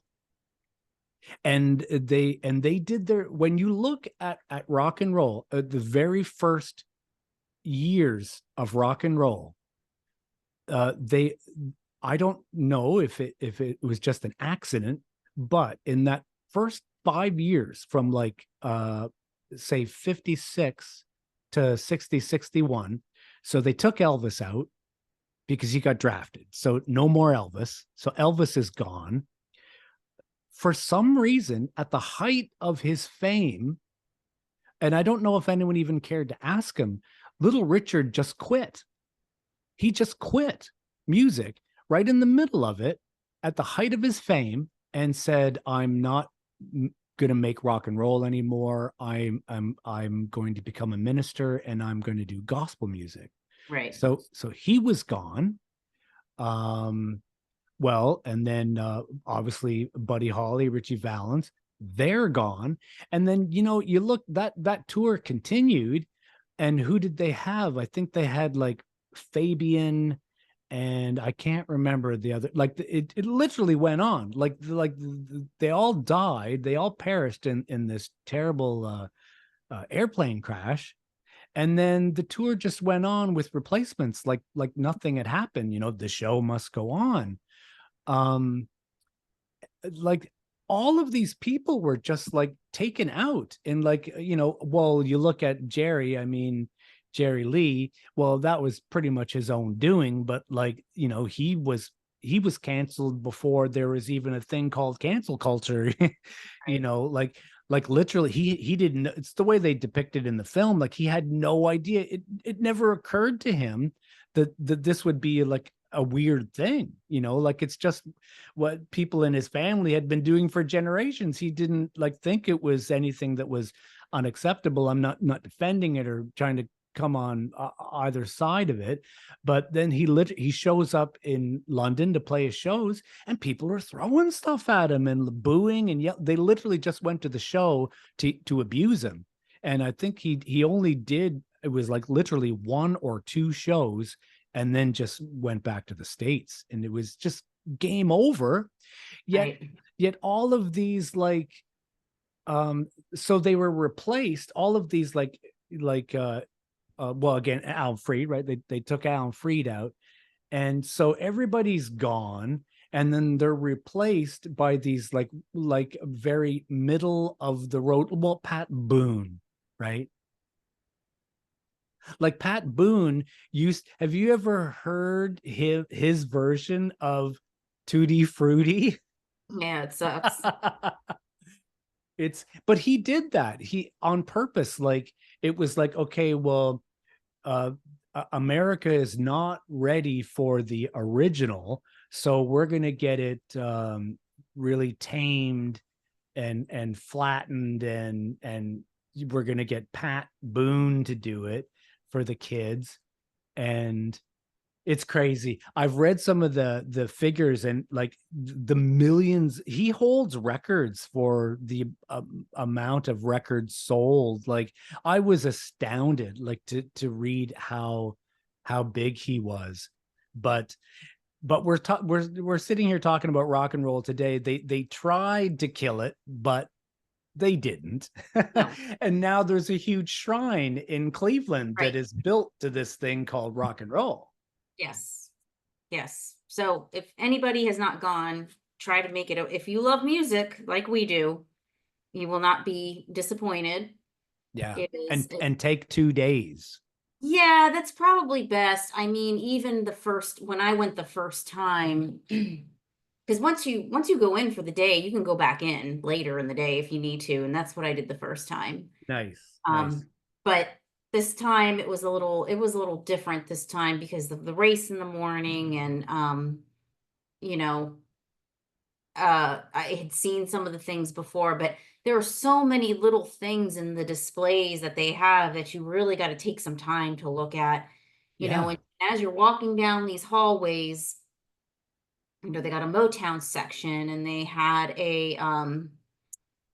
I want to say they had a Muscle Shoals section too, but I don't think they had anything from Stax there. And then Mm. there's a Beatles and Stones section. They're right across from each other. So Nice. there's that. But then you've got a British invasion section, and then you have a Haight-Ashbury, San Francisco Oh, section. cool. Yeah. Yeah, like they don't miss anything. There's Yeah. nothing that is missed. It covers everything. Well, and as you say, it even has Gaga, because like we were talking earlier about like the, as opposed to like the before and after, like bricks and mortar and then after. I remember I was working in a record store the year that her first album came out. It took a couple of years to get established, but I remember it clearly, like because I'm like, well, Lady Gaga, I was like, okay, so she's named herself after the Queen song, plus she's got the David Bowie lightning bolt on her face. So it seemed, I wasn't even listening to the music. It just, the marketing seemed kind of derivative, but I mean, it's proven to be very successful. But so it's interesting, like she's not near the 25 years yet, but they still have her stuff in there. So Mhm. there's still new stuff. You don't have to be in the hall to have your stuff No, I think in that in they had a Taylor Swift outfit or two, I think, in there too. nice. Yeah, well, and Yeah. the kids are going to want to see that for Right, sure, but right. The first time we went, they had a little room with a movie theater and a little movie theater inside, and it was like a tribute to Bandstand, American Bandstand through the years. They yeah. didn't have that this time, but what they did have this time, because he was inducted, I think last year, they had a Soul Train induction area, a little movie room with the Best of Soul Train. Because Oh, nice. Don Cornelius was inducted last year into the Hall of Fame. Now he started Soul Train, right? Yes, it came from Chicago in the very early 70s. Is it still on? No, it stopped in like 2002. Wow. It went on for a while. Yeah, he and Dick Clark were not friends in the beginning. Especially because, in the 70s, Dick Clark kind of stole from St. I hate to say it, he did kind of steal from Soul Train a little bit, and he did like a soul section on his show, and Sure. like Don Cornelius did not like that, obviously. But then eventually, I think they, worked together among Hmm. that.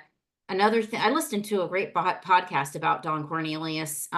Sadly, he took his life in 2012. Um, he Oh, was that's not, terrible. yeah, he was not a fan of hip hop. He did not like. He wanted to stick with R&B all the Hmm. time. And when hip hop started to emerge in the late 70s into the 80s, and then took off, Hmm. he was not a real fan of hip hop. But that's what it evolved to. That's what's, Soul Train turned into. They had artists on like LL Cool J and Run DMC and I Interesting. yeah, yeah. So like had he sold it or something? Or like I wonder I just what think the I mean, Bandstand disintegrated in what, 87, 88, something like that. Mhm. Because, you had MTV.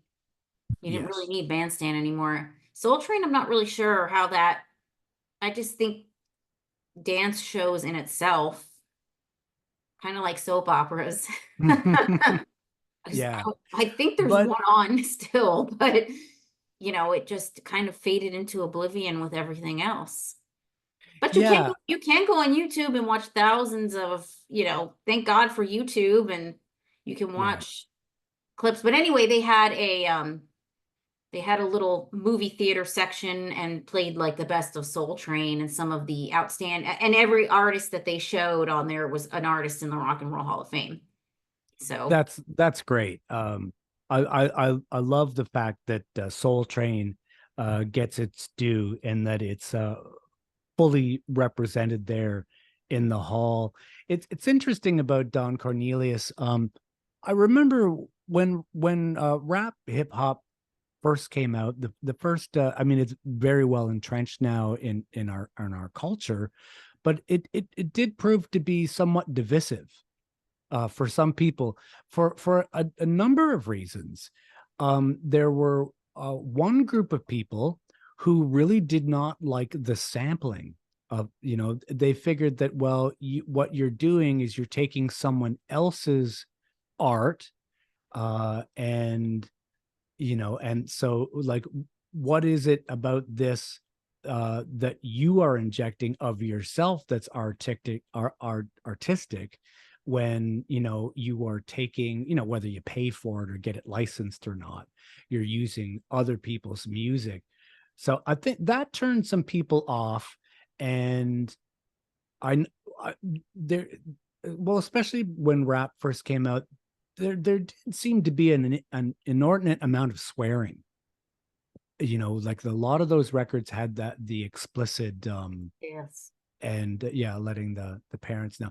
That's kind of interesting. Do you remember when with those congressional hearings about were are you too young? Because you're quite a bit younger than I am, but No, uh I remember it. The parental advisory yeah, yeah. labels. Yeah, And yeah. what's interesting was, as much as I love Frank Zappa, just not even so much his music, but just what he represents. And I love the fact that he went to those congressional hearings because this was something that was very important to him. And he spoke out against it. But what's interesting is what everything that he was afraid of proved to be wrong, because what he said was that if you're late, he thought that the same thing would happen to music that what happened with movies if it gets an X rating, or today like an NC-17. Like Right. movie theaters just won't book it. So if you get that rating, you're just not, your movie is literally not going to be at a movie theater. So Zappa felt that as soon as you got that label, the huge box stores are not going to carry your record, so it's just going to be completely censored. But it didn't happen. Like Walmart didn't say no, we're not going to carry, like, because it became so prevalent in culture. Like it would be rare not to see an album that didn't have the explicit advisory on it. So, I love Frank Zappa for his passion.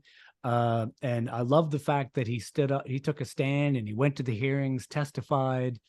But I guess it was all for naught because it didn't really censor people in the end. It just actually just became part of our culture. They even would release like the clean versions. Right. Oh goodness, like no one ever bought, you would sell like 1,000 of the regular one and you might sell two clean ones, and the poor kid who got the clean one didn't want the clean one, Right. like. But no, I just thought that was an interesting point about how Cornelius was against the well, I guess elements that he saw in the music at the time. But yeah, that's could be another podcast, could be another Yeah. episode. Yeah. Actually, so you said that hip hop does have a fair representation. Yes, it's they that's something new that they added in. I'm not sure when they added in that, but I'm glad it was represented. And here's the thing with the Rock and Roll Hall of Fame, people get really upset and wrapped up into the fact that they're like, oh, well, why is Whitney Houston in? That's not rock and roll. Or why is Dolly Parton in? That's not rock and roll. Or why, they make it all inclusive now. It's all inclusive. Yeah. So you Well, what's real? I love that story about Dolly Parton. So they, a couple of years back, they announced the nominees because they're nominated first, right? Like you get shortlisted right. to You be. can vote. I mean, I've voted several times online on who I Do you have to pay to vote? no, no, Okay, just you like if you can go to the website and they, you pick who you would want, and I think you can vote as many times as you want. But but here's the thing is that the bottom line is, yes, you can argue all day about, well, that's not rock and roll, but country music is rock and roll. of course it is. Of And course it I is. mean, to prove the fact is another excellent documentary that I've plugged over the years is Ken Burns's Country Music. It's a fantastic, fantastic documentary. You see, there you go again, dropping this gem. I know who Ken Burns is. I'm a huge fan of his jazz documentary, and I did not know that he did one for country music. Thank you again, MistyK. You You can just find it on YouTube. However, when I watched it a couple years ago, we had a snowstorm outside and it was still during COVID.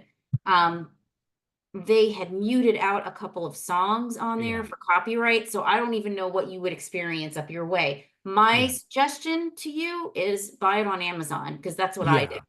yeah, yeah. It's long. It is a long, it's like a 6, 7 hour documentary. It goes through the very beginning to the current times of country music. Oh, I can well imagine. I actually just bought not long ago. Well, everyone knows the Carter family, right? Because Right. everybody knows Johnny Cash, and everybody knows that Johnny Cash grew up as a little boy listening to the Carter family on the radio, and then they morphed into like this band, that wasn't the original Carter family, but a band that included June Carter. And of course they fell in love, and everyone's seen the movie. They got married, and it's a way more interesting story than just that. But most people have heard of the Carter family. So certainly I was aware of them, but They are represented. They are well, represented at the Rock Hall, very much so. Yes. I didn't realize, like, I just bought a record of theirs. Like, it's a vinyl LP that I bought. I found it in a thrift shop. It was like $2 or something like that. And I put it on, it blew my mind. And then I did some research, and only to find out that they are basically the very first example of commercially available country music. Like they created it Yes. basically. They Like have Mother Maybell's guitar on display at the Rock Hall. oh wow. Now there is an artifact. Right, Amazing, right. amazing stuff. Yeah. I I I love hearing all of this, how we've gone from like Whitney Houston to hip hop to now we've got the Carter family guitar. Fabulous. Yes, and I've been to Nashville a handful of times. I haven't been in, well, I think the last time I went to Nashville is when we got our dog as a puppy because we got him outside of Nashville. But anyway, Nashville's like 3 hours from here. So I've been there a handful of times, but I've not been to the Country Music Hall of Fame. And my mom and dad actually went down that way several years ago. My dad said it was amazing, the Country Music Hall of Fame. He's like, I even liked it more than the Rock and Roll Hall of Fame. Wow. So Wow. yes, and then they have So like a Patsy Cline and a Johnny Cash like little museum too that I would like to see. in Nashville. Yes, Now, Nashville, I'm so glad you mentioned Nashville because anyone today who loves rock and roll, because like rock and roll is now kind of a very tiny little niche market now. Like when you go to Billboard, if you don't believe me, go to Billboard, look up the top 200, and I would be surprised if there was more than under five uh guitar based bands in the current Billboard top 200 who are a new band. I'm not, because all those numbers come from streaming now. So you get all these old records like that are 50 and 60 years old that are in the top 200 just because people are listening to The Wall over and over and over again right. and it gets into the charts. I mean like a new band. And so Nashville is the absolute center of rock and roll in the whole world right now. Anyone who makes rock and roll for a living, they move to Nashville because Nashville, it's because like people don't know how to record rock and roll anymore. Like it's fluctuated over the years. Like New York was the center of rock and roll, Chicago with the blues, LA, but all of those places, it's all just EDM pop now. That's all they, and which is fine. That's what all the professionals, they know how to make that. But if you show up wanting to know how to mic a drum set or to mic like a stand-up bass, or you got to go to Nashville. People who still record guitars, Yeah. like they're getting rarer and rarer, which I'm not complaining about it, because we're like the new underground.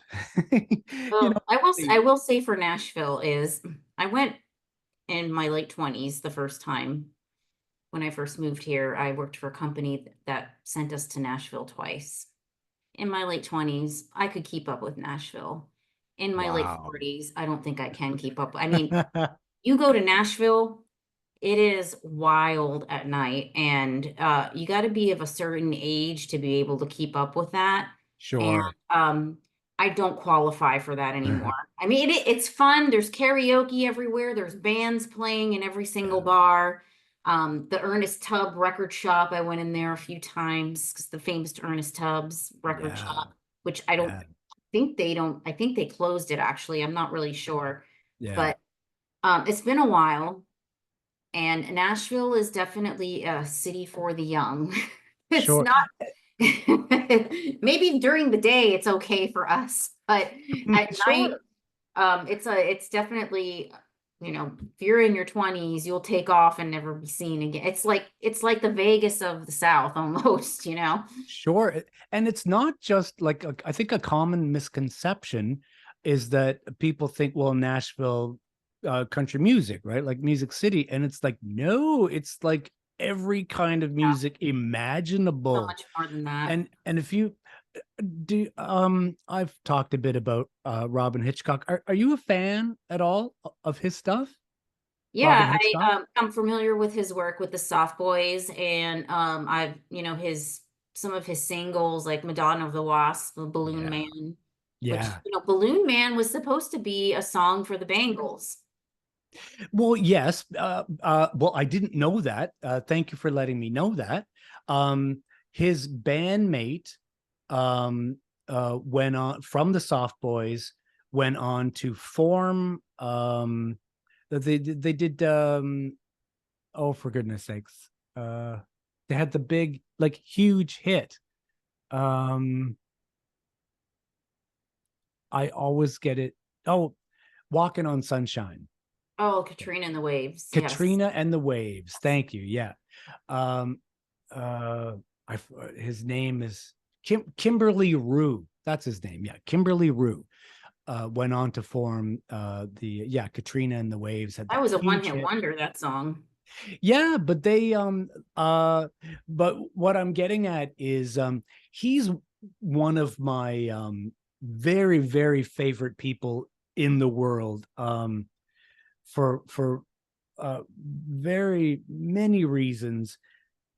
He's an artist who's always stayed true to himself. Although he's kind of an amalgam of a few different people. Like, if you took like the genre of like old English folk music, and then you put it in a bag where you drop some like stream of consciousness Bob Dylan, and then you threw in some Sid Barrett, and then topped it off with like I Am the Walrus era John Lennon, and you shook it up, and you'd get Robin Hitchcock. And I always tell people that my introduction to Robin Hitchcock was remember Jonathan Demme when he recorded Stop Making Sense, the Mhm. Talking Heads movie, Right, right, right. which is widely regarded as one of the, if not the finest like performance rock movies ever Right, made, of just like a concert, like to film a concert. I don't include Woodstock because that was like a festival, right? Like just a right. concert with one band opening and closing. And so what it won Oscars, I think, but what he made a film of Robin Hitchcock playing a show, and it's called Storefront Hitchcock.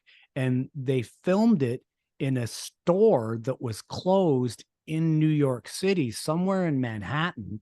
And so they set up this stage in front of the window, so all these people are like walking by when he starts playing. So you can see all these New Yorkers like strolling by, and some of them, most of them don't care. They're New Yorkers. They're pretty ambivalent. But then, the odd person kind of sticks their face in. It's like, what's going on there?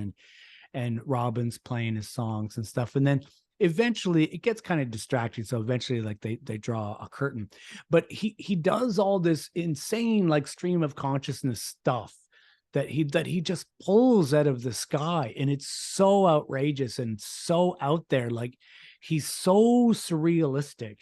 And anyway, my point is he moved to Nashville about 10 years ago, and I envy you that you're only 3 hours away, because Oh, what I wouldn't do to see a Robin Hitchcock show in Nashville. But you must have been to a Third Man Records with Jack no, I've White. never been there. Mm-mm. Never been. Only 3 hours away. Yeah, I've never been there. Nope. It's amazing. It's a record store, it's a concert venue, it's a recording studio, and he even has one of those recording booths, where you would go in and like you play into the booth, and Hmm. it cuts an actual record. I can't remember, but Neil Young made a record there. Like, he literally just went into the booth and he recorded like 10 songs in the booth, which cuts it directly to a vinyl record. And then he put it out as an I'll album. have to go I there. I'm can't. looking at, I mean, I know Jack White owns it. I'll have to go there because there's one in Detroit and Soho also in London.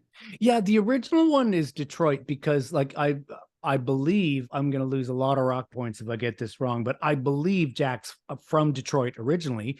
But you see, that's what I mean. Like people who are serious about rock and roll, like you got Jack White, and then you've got Dan Auerbach with his label, Yes. Thirsty Ear or Thirsty Eye, I just saw one of his artists actually a couple weeks ago. Shannon Uh, and the Clams. no, Early James. His anything that is on his label, buy it.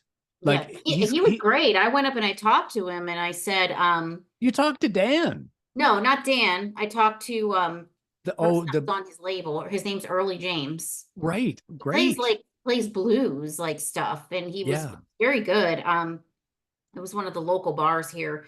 So one of my dearest friends is from Toronto that lives here with her husband.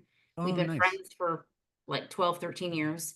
Her Hmm. son-in-law is I don't remember the record label. He's CEO of a record label company in New York. Her daughter is Wow. married to this man, and there was a band called the Heavy Heavy that's on his label, and that's who we went to see.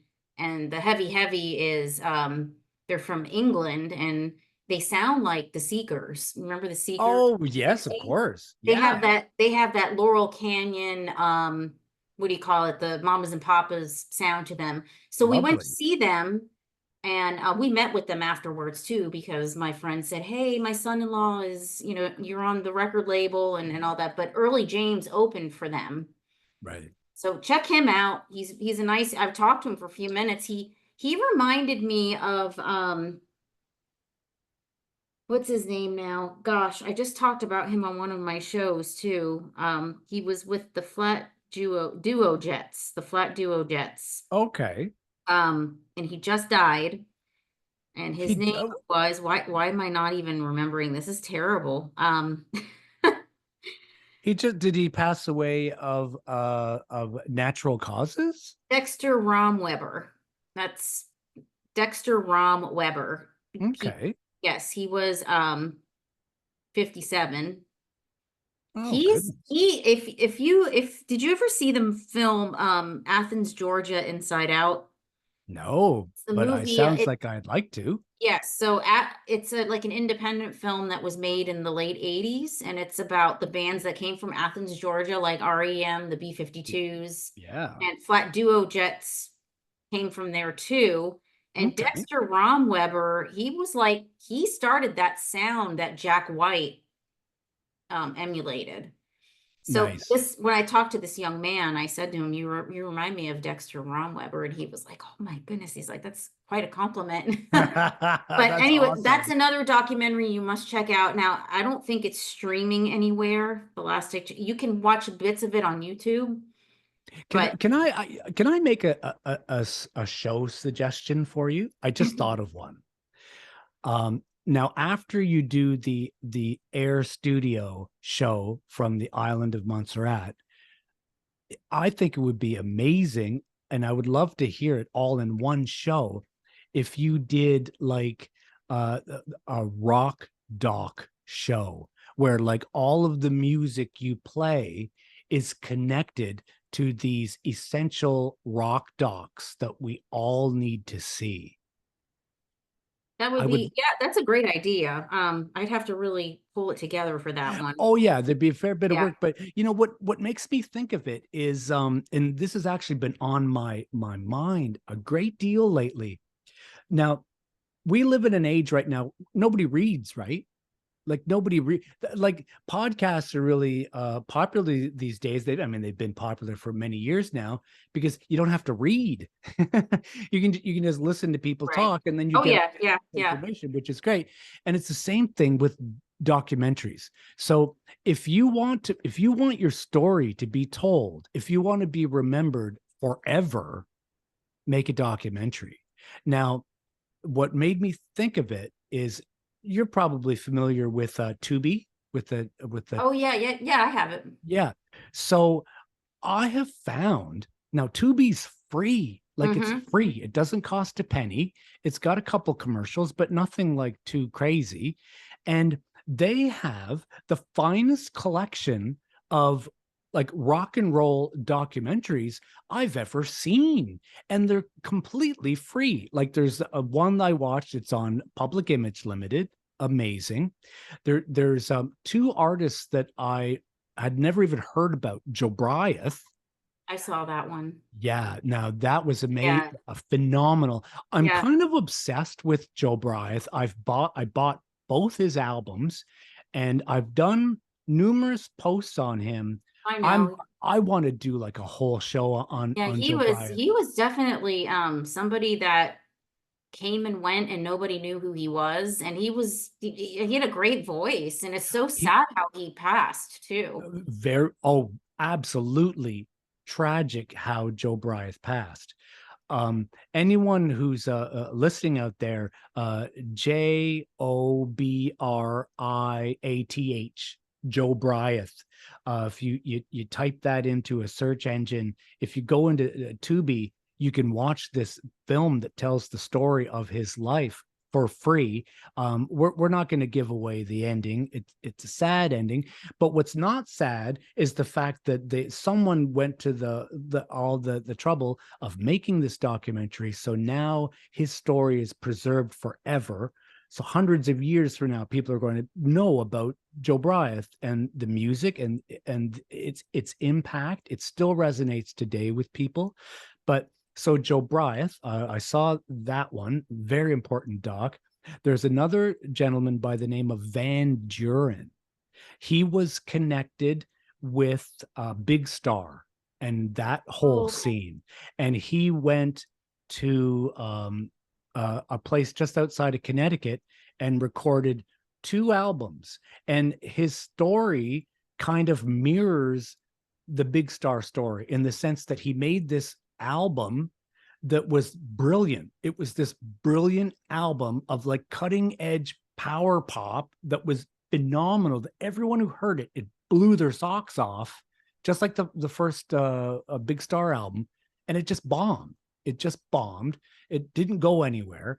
And what happened was these two guys in Australia bonded over this album, and they were like, no one knows about this guy. So anyway, long story short, they made this documentary of, it's kind of like Searching for Sugarman kind of thing, same Oh kind of yeah, that was great too.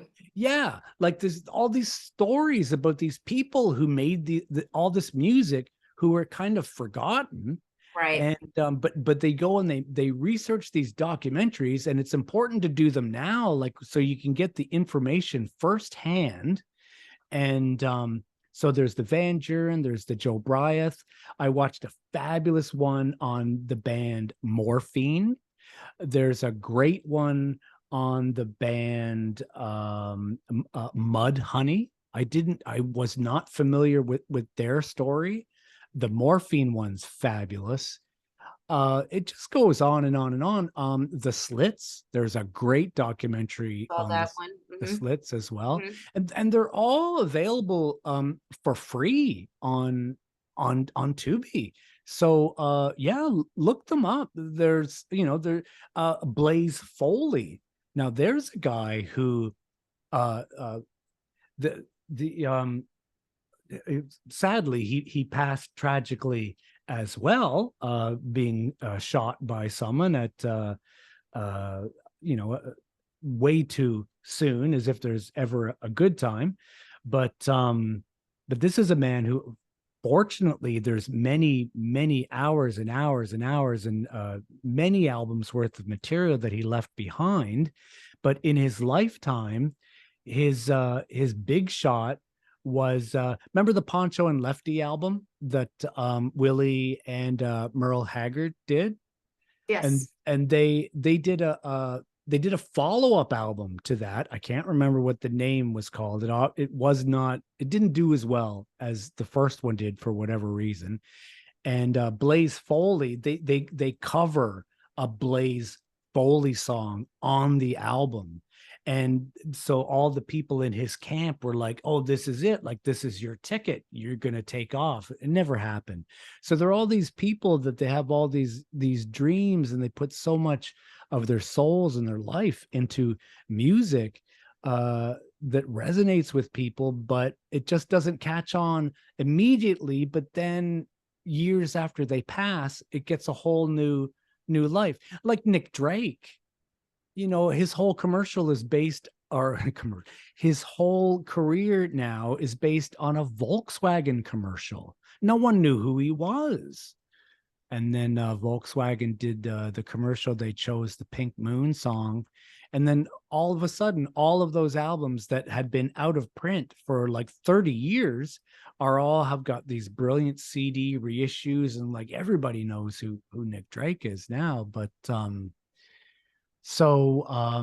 we've kind of gone far off the Rock and Roll Hall of Fame. That's all right. Well, hey, I told you all everything you need to know about going. So if any of your listeners or my listeners um need to know some things, hey, it's a great place to be. And you definitely feel like a kid again. And Yeah. memories do come back to you. But I was able to take that day and put my love of running together with my love of music. So that's what made it Mhm. pretty memorable for me. And maybe I'll Yeah. go back again in another, I don't know, 10 years or so. We'll see. I mean, my husband, mm, he's a very patient man. He he likes the business side of it. So actually I think he would enjoy this book because it gets very business techy in this book. I think Yeah. he would actually like that part of it. Um, Yeah. so whenever it's like we talk about music, like he likes the business aspect of it, of course. Interesting. But I don't think he will return there with me. I think he's already had 2 years, two times it was enough for him, and I completely get it. You know how it is. It's Yeah. you make sacrifices for your spouse. Yeah. It's So interesting if he enjoys the business aspect, because the music business and rock and roll, I mean, the stories are endless of like yes, business, because let's face it, there have been multi-billions of dollars made and generated with this music that we love so much, and yet many stories. I think my favorite business story, in rock and roll, is how Brian Epstein signed over the Beatles licensing agreement for nothing. He didn't they For nothing, because it was brand new. So like they just, from his point of view, he thought, well, if I let these people make things that have my band on them, that's going to promote my band.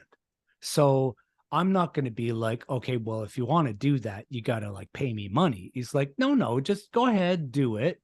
And yeah, so he gave that away for free. That goes to show you how, like, not naive he was as a person, but the era. Like, that's the era it was, And it's weird to think that in less than 10 short years, like 1963, you've got the Beatles manager literally giving away their licensing for not a penny. So like billions of dollars were made with like everything from Beatle mop top wigs to you name it. They made something Beatles with it. And they're promoting his band. And then 10 short years later, in 1973, you've got the biggest band that became a brand, if you add the R, with Kiss, right? Like the biggest corporate brand. They sell caskets. yeah, Like you can I was never a Kiss fan. I was no, I was never either. A lot of my friends were. They were all members of the Kiss Army, and I didn't kind of get it, but it's easy to forget that Kiss were, and I had to be reminded, they were a New York band. Like for about like 5 minutes, they came out of New York right around the same time as like the New York Dolls. and just a little bit before the punk stuff. But then they quickly took off, and then they just got out of New York and never went back, and just like, went global. Right. But yeah, so no, there's a lot of tons of great business stories. Well, look at the Drifters, right? So the band, there was the band the Drifters, and then the guys in the band didn't like the fact that, well, it actually cost them money to be in the band, if you can believe that.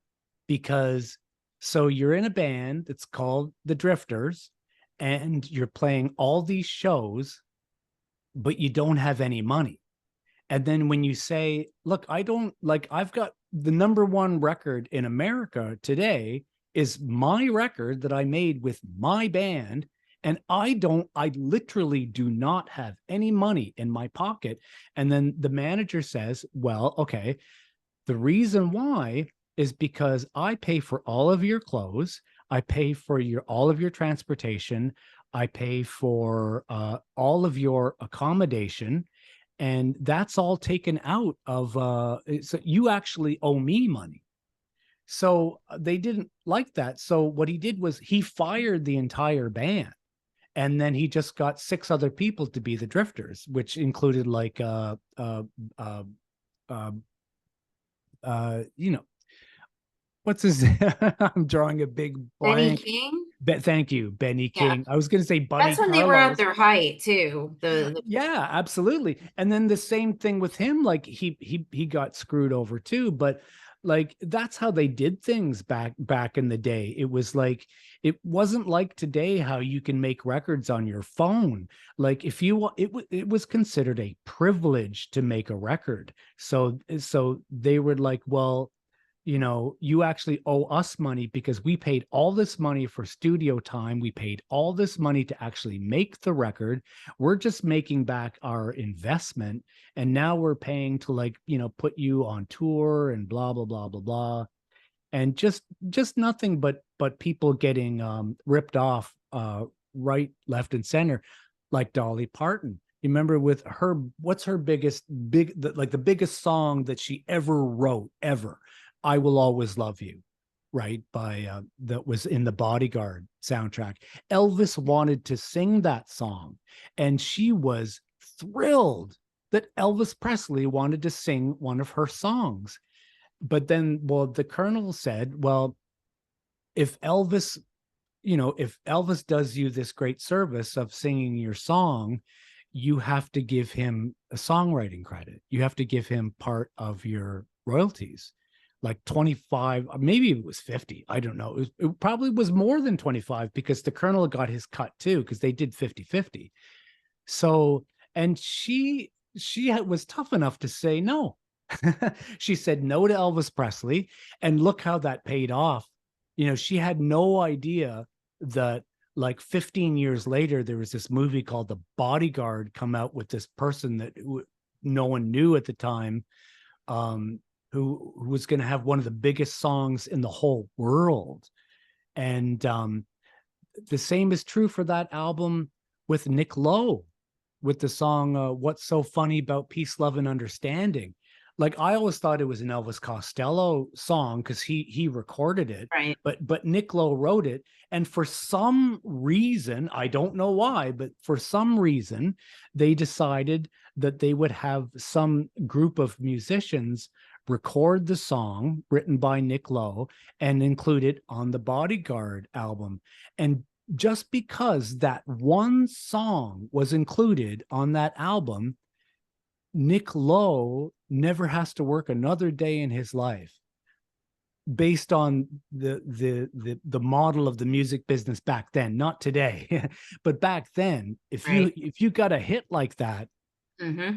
you can live off the royalties Oh for the yeah. rest of your life. Like Absolutely. like Paul McCartney with Wonderful Christmas Time. I heard the figure that he just with that song alone, I think has earned him $17 million since he released it in, I think it was 1980. So just one song.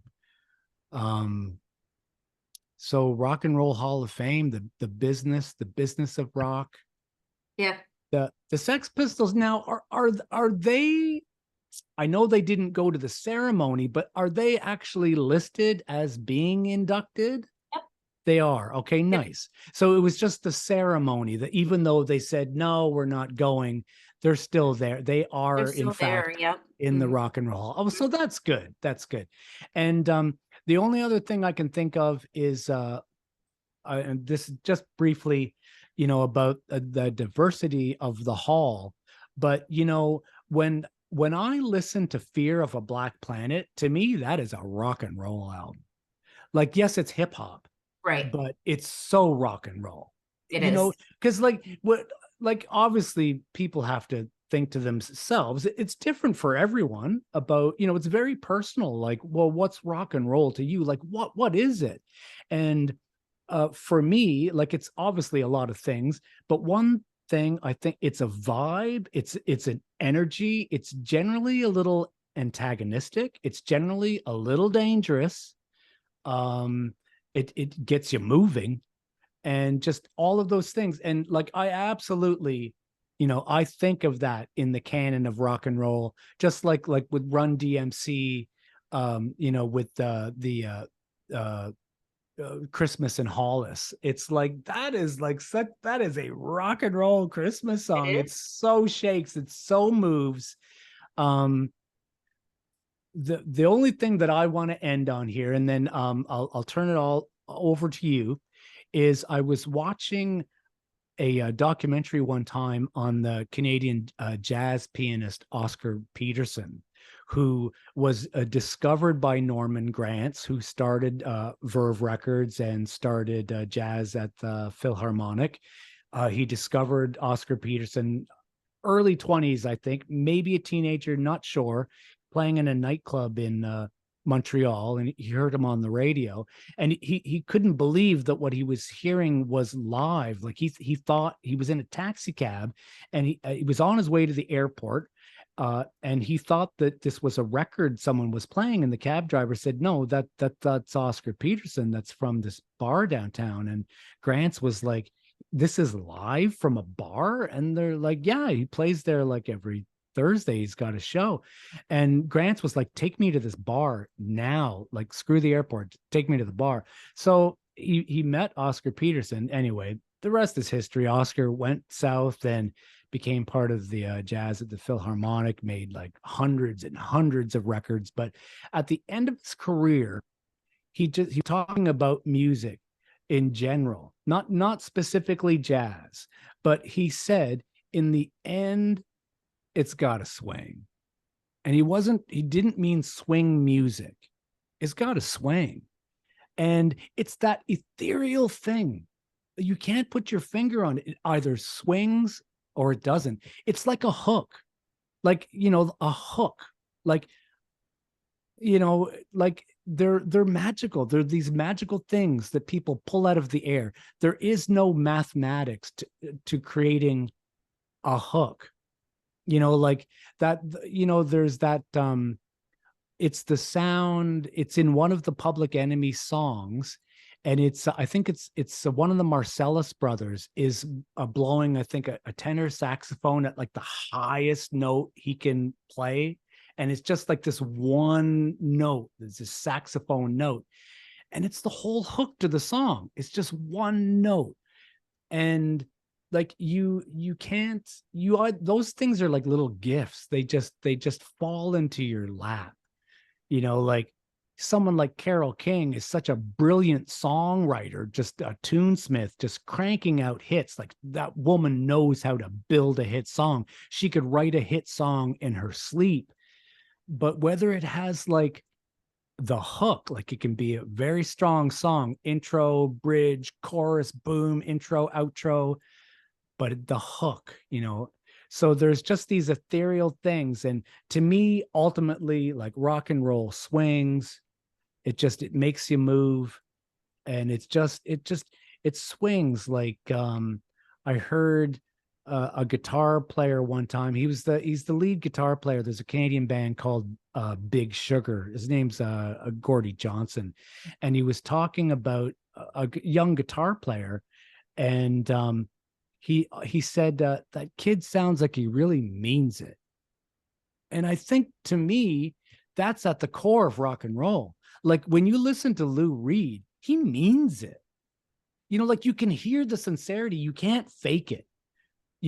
And that's the great thing about punk rock. Like it was so uh disheveled and so like rag ass and just like out of tune, and like talk about anarchy, like music anarchy, but somehow like you knew that these kids meant it. They meant what they were saying. It didn't matter that they were playing out of tune or their instruments. Like you can hear the sincerity and you can connect with it, I think, anyway. So that's my Mhm. that's my, well, I couldn't say 2 cents, I guess maybe 12 and a Yeah. half bucks or something there. But so in closing now, so you've got the podcast, MistyK the DJ. It's on Mixcloud. The show, it's about 2 hours long, I think. Is it? Like it's about the Oh duration of the yeah, this was a race. long one. Yeah, it had been a while since I did a long one. Yeah. And there's so you start off, there's a fair amount of a doo-wop, like the Yes. early 50s stuff. You get that, honestly, that you grew up with that music with your parents. Right. And what would you say, um other than the doo-wop, because I certainly heard that loud and clear, that was very memorable, right at the beginning, and which is a great place to start. Like you're starting with, it's a theme show, half marathon race, and the theme is the Rock and Roll Hall of Fame. So you start off with who other than Chuck Berry, the man who took the blues and twisted it and turned the blues into rock and roll. He invented it. And so you start off with Chuck, which is fabulous, and then you segued into Sheryl Crow. So what would you say is like the biggest representation, or do you think there is one? Like you start off with the doo-wop, but do you think that there's like a central theme in the music that you have on the show? Anything that was high energy to get me through that run. Nice. Well, and there you go. If Yeah. rock and roll is everything and high energy, and then some more. Right, right. And Well, I added a couple of people in there that weren't on my initial playlist. who did you add? Link Ray Oh, and nice. Dwayne Eddy and Bo Diddley. He almost made my list. The Pretenders and the Clash, the Ventures, they all did not make the initial run playlist, but I added them into this because I thought it just made sense and it filled in for the repeats that I wouldn't play again. And Um, those are all super class acts. Like we want to hear those acts. And I can tell you, as someone who's listened to the show, as with guaranteed with all of MistyK the DJ shows, she never plays the song that you think she's gonna play. Guaranteed. She's gonna curate something. It's always gonna be a surprise. It's a pure joy to listen to. If you like rock and roll and you want something that's well curated, you got to listen to MistyK the DJ. You got to go to Mixcloud, click follow, so you can follow her there.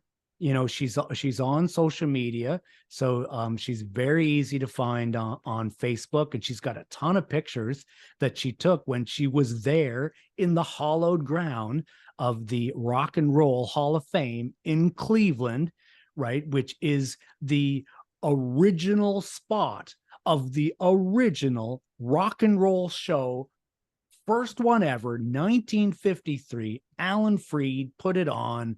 It's hallowed ground in Cleveland, to this thing that we all love so much. MistyK the DJ's got a ton of shows. Like when you go on to her Mixcloud, there's like gazillions, and it does like, and there's these great theme shows. So we got Halloween coming up. She's got a bunch of those. Just tons of great shows. Now listen to the Hall of Fame one first, though. Okay. And what is a real treat is she does this really cool movie stuff, like these really cool scenes from movies and like this wild dialogue and like these sound collages that are just absolutely brilliant, that help set the tone, because she paints this picture with her canvas, with all of this finely curated music that you're only going to hear from MistyK the DJ on Mixcloud. MistyK, I apologize for ranting on and on and on. Probably a lot of me is going to be left on the cutting room floor, but thank you very much for coming on the show. Yeah, well, thanks for And having me again. oh, anytime. Really looking forward to the Montserrat Air Studios show. No pressure, no pressure. I know these things take time. Um, as I say, would love to hear a show curated by you of rock and roll documentaries. And it doesn't even have to be docs, right? Just rock and roll films, right? Because that way you can include Yeah. the Alan Freed one, right? Yes. So that really opens it wide open. Yes. And what is it? The Girl Can't Help It, Yeah, that's a right? good one. And Yeah. Yeah. I'll admit, for the whole world right now, I know the movie. And the only reason why I know the movie is because when I watched the Beatles anthology, they practically started with like after they're born and like the Blitz in England and the rubble of World War II. When they're young teenagers, they go to the movies, and what do they see but in full color? The Girl Can't Help It. They're all their favorite bands. It's mind blowing. It's in full color. The world was so drab and gray in the aftermath of that war. And to walk into a movie theater and just be taken away by like their heroes, like Little Richard, live and in person. And that's how I know about. I've never actually seen it, I have to admit, but just the little clips, of the musicians playing the songs.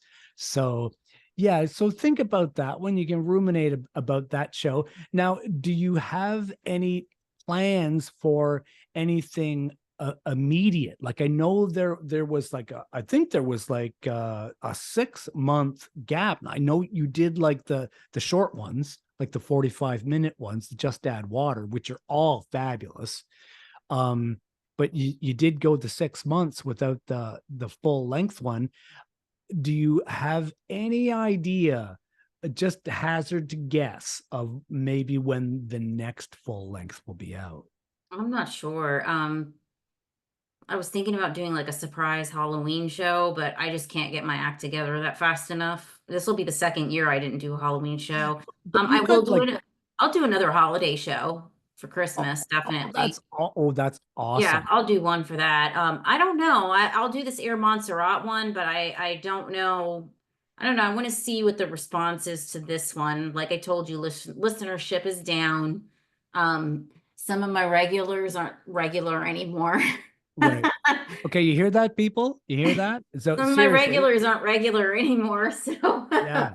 um, So, you know, if yeah, I mean, I'm always willing to branch out to new listeners. That's great. But we'll see. I'm gonna kind of play it by ear, and see and just see what happens because it's a busy time for work wise right now. It's pretty busy. It's gonna get mhm, really busy here soon. So yeah. yeah. Well, listen, thank you for the shows. Thank you for all the shows that you have done. And we are very much hoping that there are many shows to come in the future. But as I said just a moment ago, you got to hear that, people. So please don't take my word for it.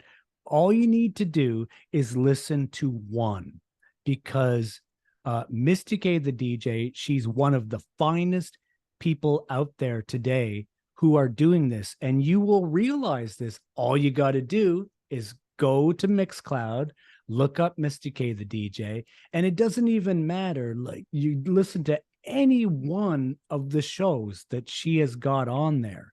And if you like rock and roll, it doesn't matter whether it's 50s, 60s, 70s, 80s, 90s, aughts, 20s, doesn't matter. If you're a music enthusiast, you are going to hear the sincerity and the enthusiasm and the originality, and just no one curates like MistyK the DJ. They're always a joy. Like I say, don't take my word for it. Just go there, listen to one. What's the worst thing that's going to happen? Well, what's going to happen is that you're going to love the show. But you heard it here just now that listenership is down a little bit for whatever reason. I know we're all busy, right? But if listenership doesn't go up, then we're not going to get any new MistyK the DJ. And so if we lose that, then we're already losing quite a bit of things. So, like, let's not lose that. Let's I think everybody will be okay. no, I know I won't be okay. No, seriously, it's just, I know it's very difficult to try to just to get our little voices heard in this universe of just constant flow of media upon media. Like, there's just such saturation. That's why, like, I just try to do in my own little way, like on my social media, my Facebook, or what have you, or with this podcast, I try to put the word out about MistyK the DJ, because this is quality. I've been listening to rock and roll since like the early 70s, and I'm a big fan of the people who have come before, of like the Alan Freeds, and the John Peels, and we got the little Steven, and we have right here in our midst, we've got MistyK the DJ. She's an original. She's a voice that needs to be heard. Her take on the music, what it means. And I'm making it sound like broccoli, but it's not. It's good. You're going to like it. I guarantee it. On that note, thank you again. You Thank you are very much. my pleasure. You are welcome on this show whenever you want to come on. So that is an open invitation. Thank Great. you again. Thank you. We will be posting this. We're going to do a bonus midweek episode. So this is going to be a bonus midweek surprise episode that we're going to try to get it on Great. the air very soon. So everybody, go to MistyK the DJ on Mixcloud, listen to the Rock and Roll Hall of Fame show, and let us know in the comments. Comment on MistyK's page or ours, just whatever. We just want to hear what did you think of the conversation? What do you think about the Rock and Roll Hall of Fame? We want to know. We've already said earlier that we don't get a lot of the comments, right? But we truly want to know what you think and what you feel. So let us know. Thank you, listeners. Thank you, MistyK the DJ, and thank you for listening. Thank you so much. Thank you. And I loved your your Beatles episodes and everything you talked about. I listened to all of them, so they were great. Oh, Thank you. thank you very much. Yep.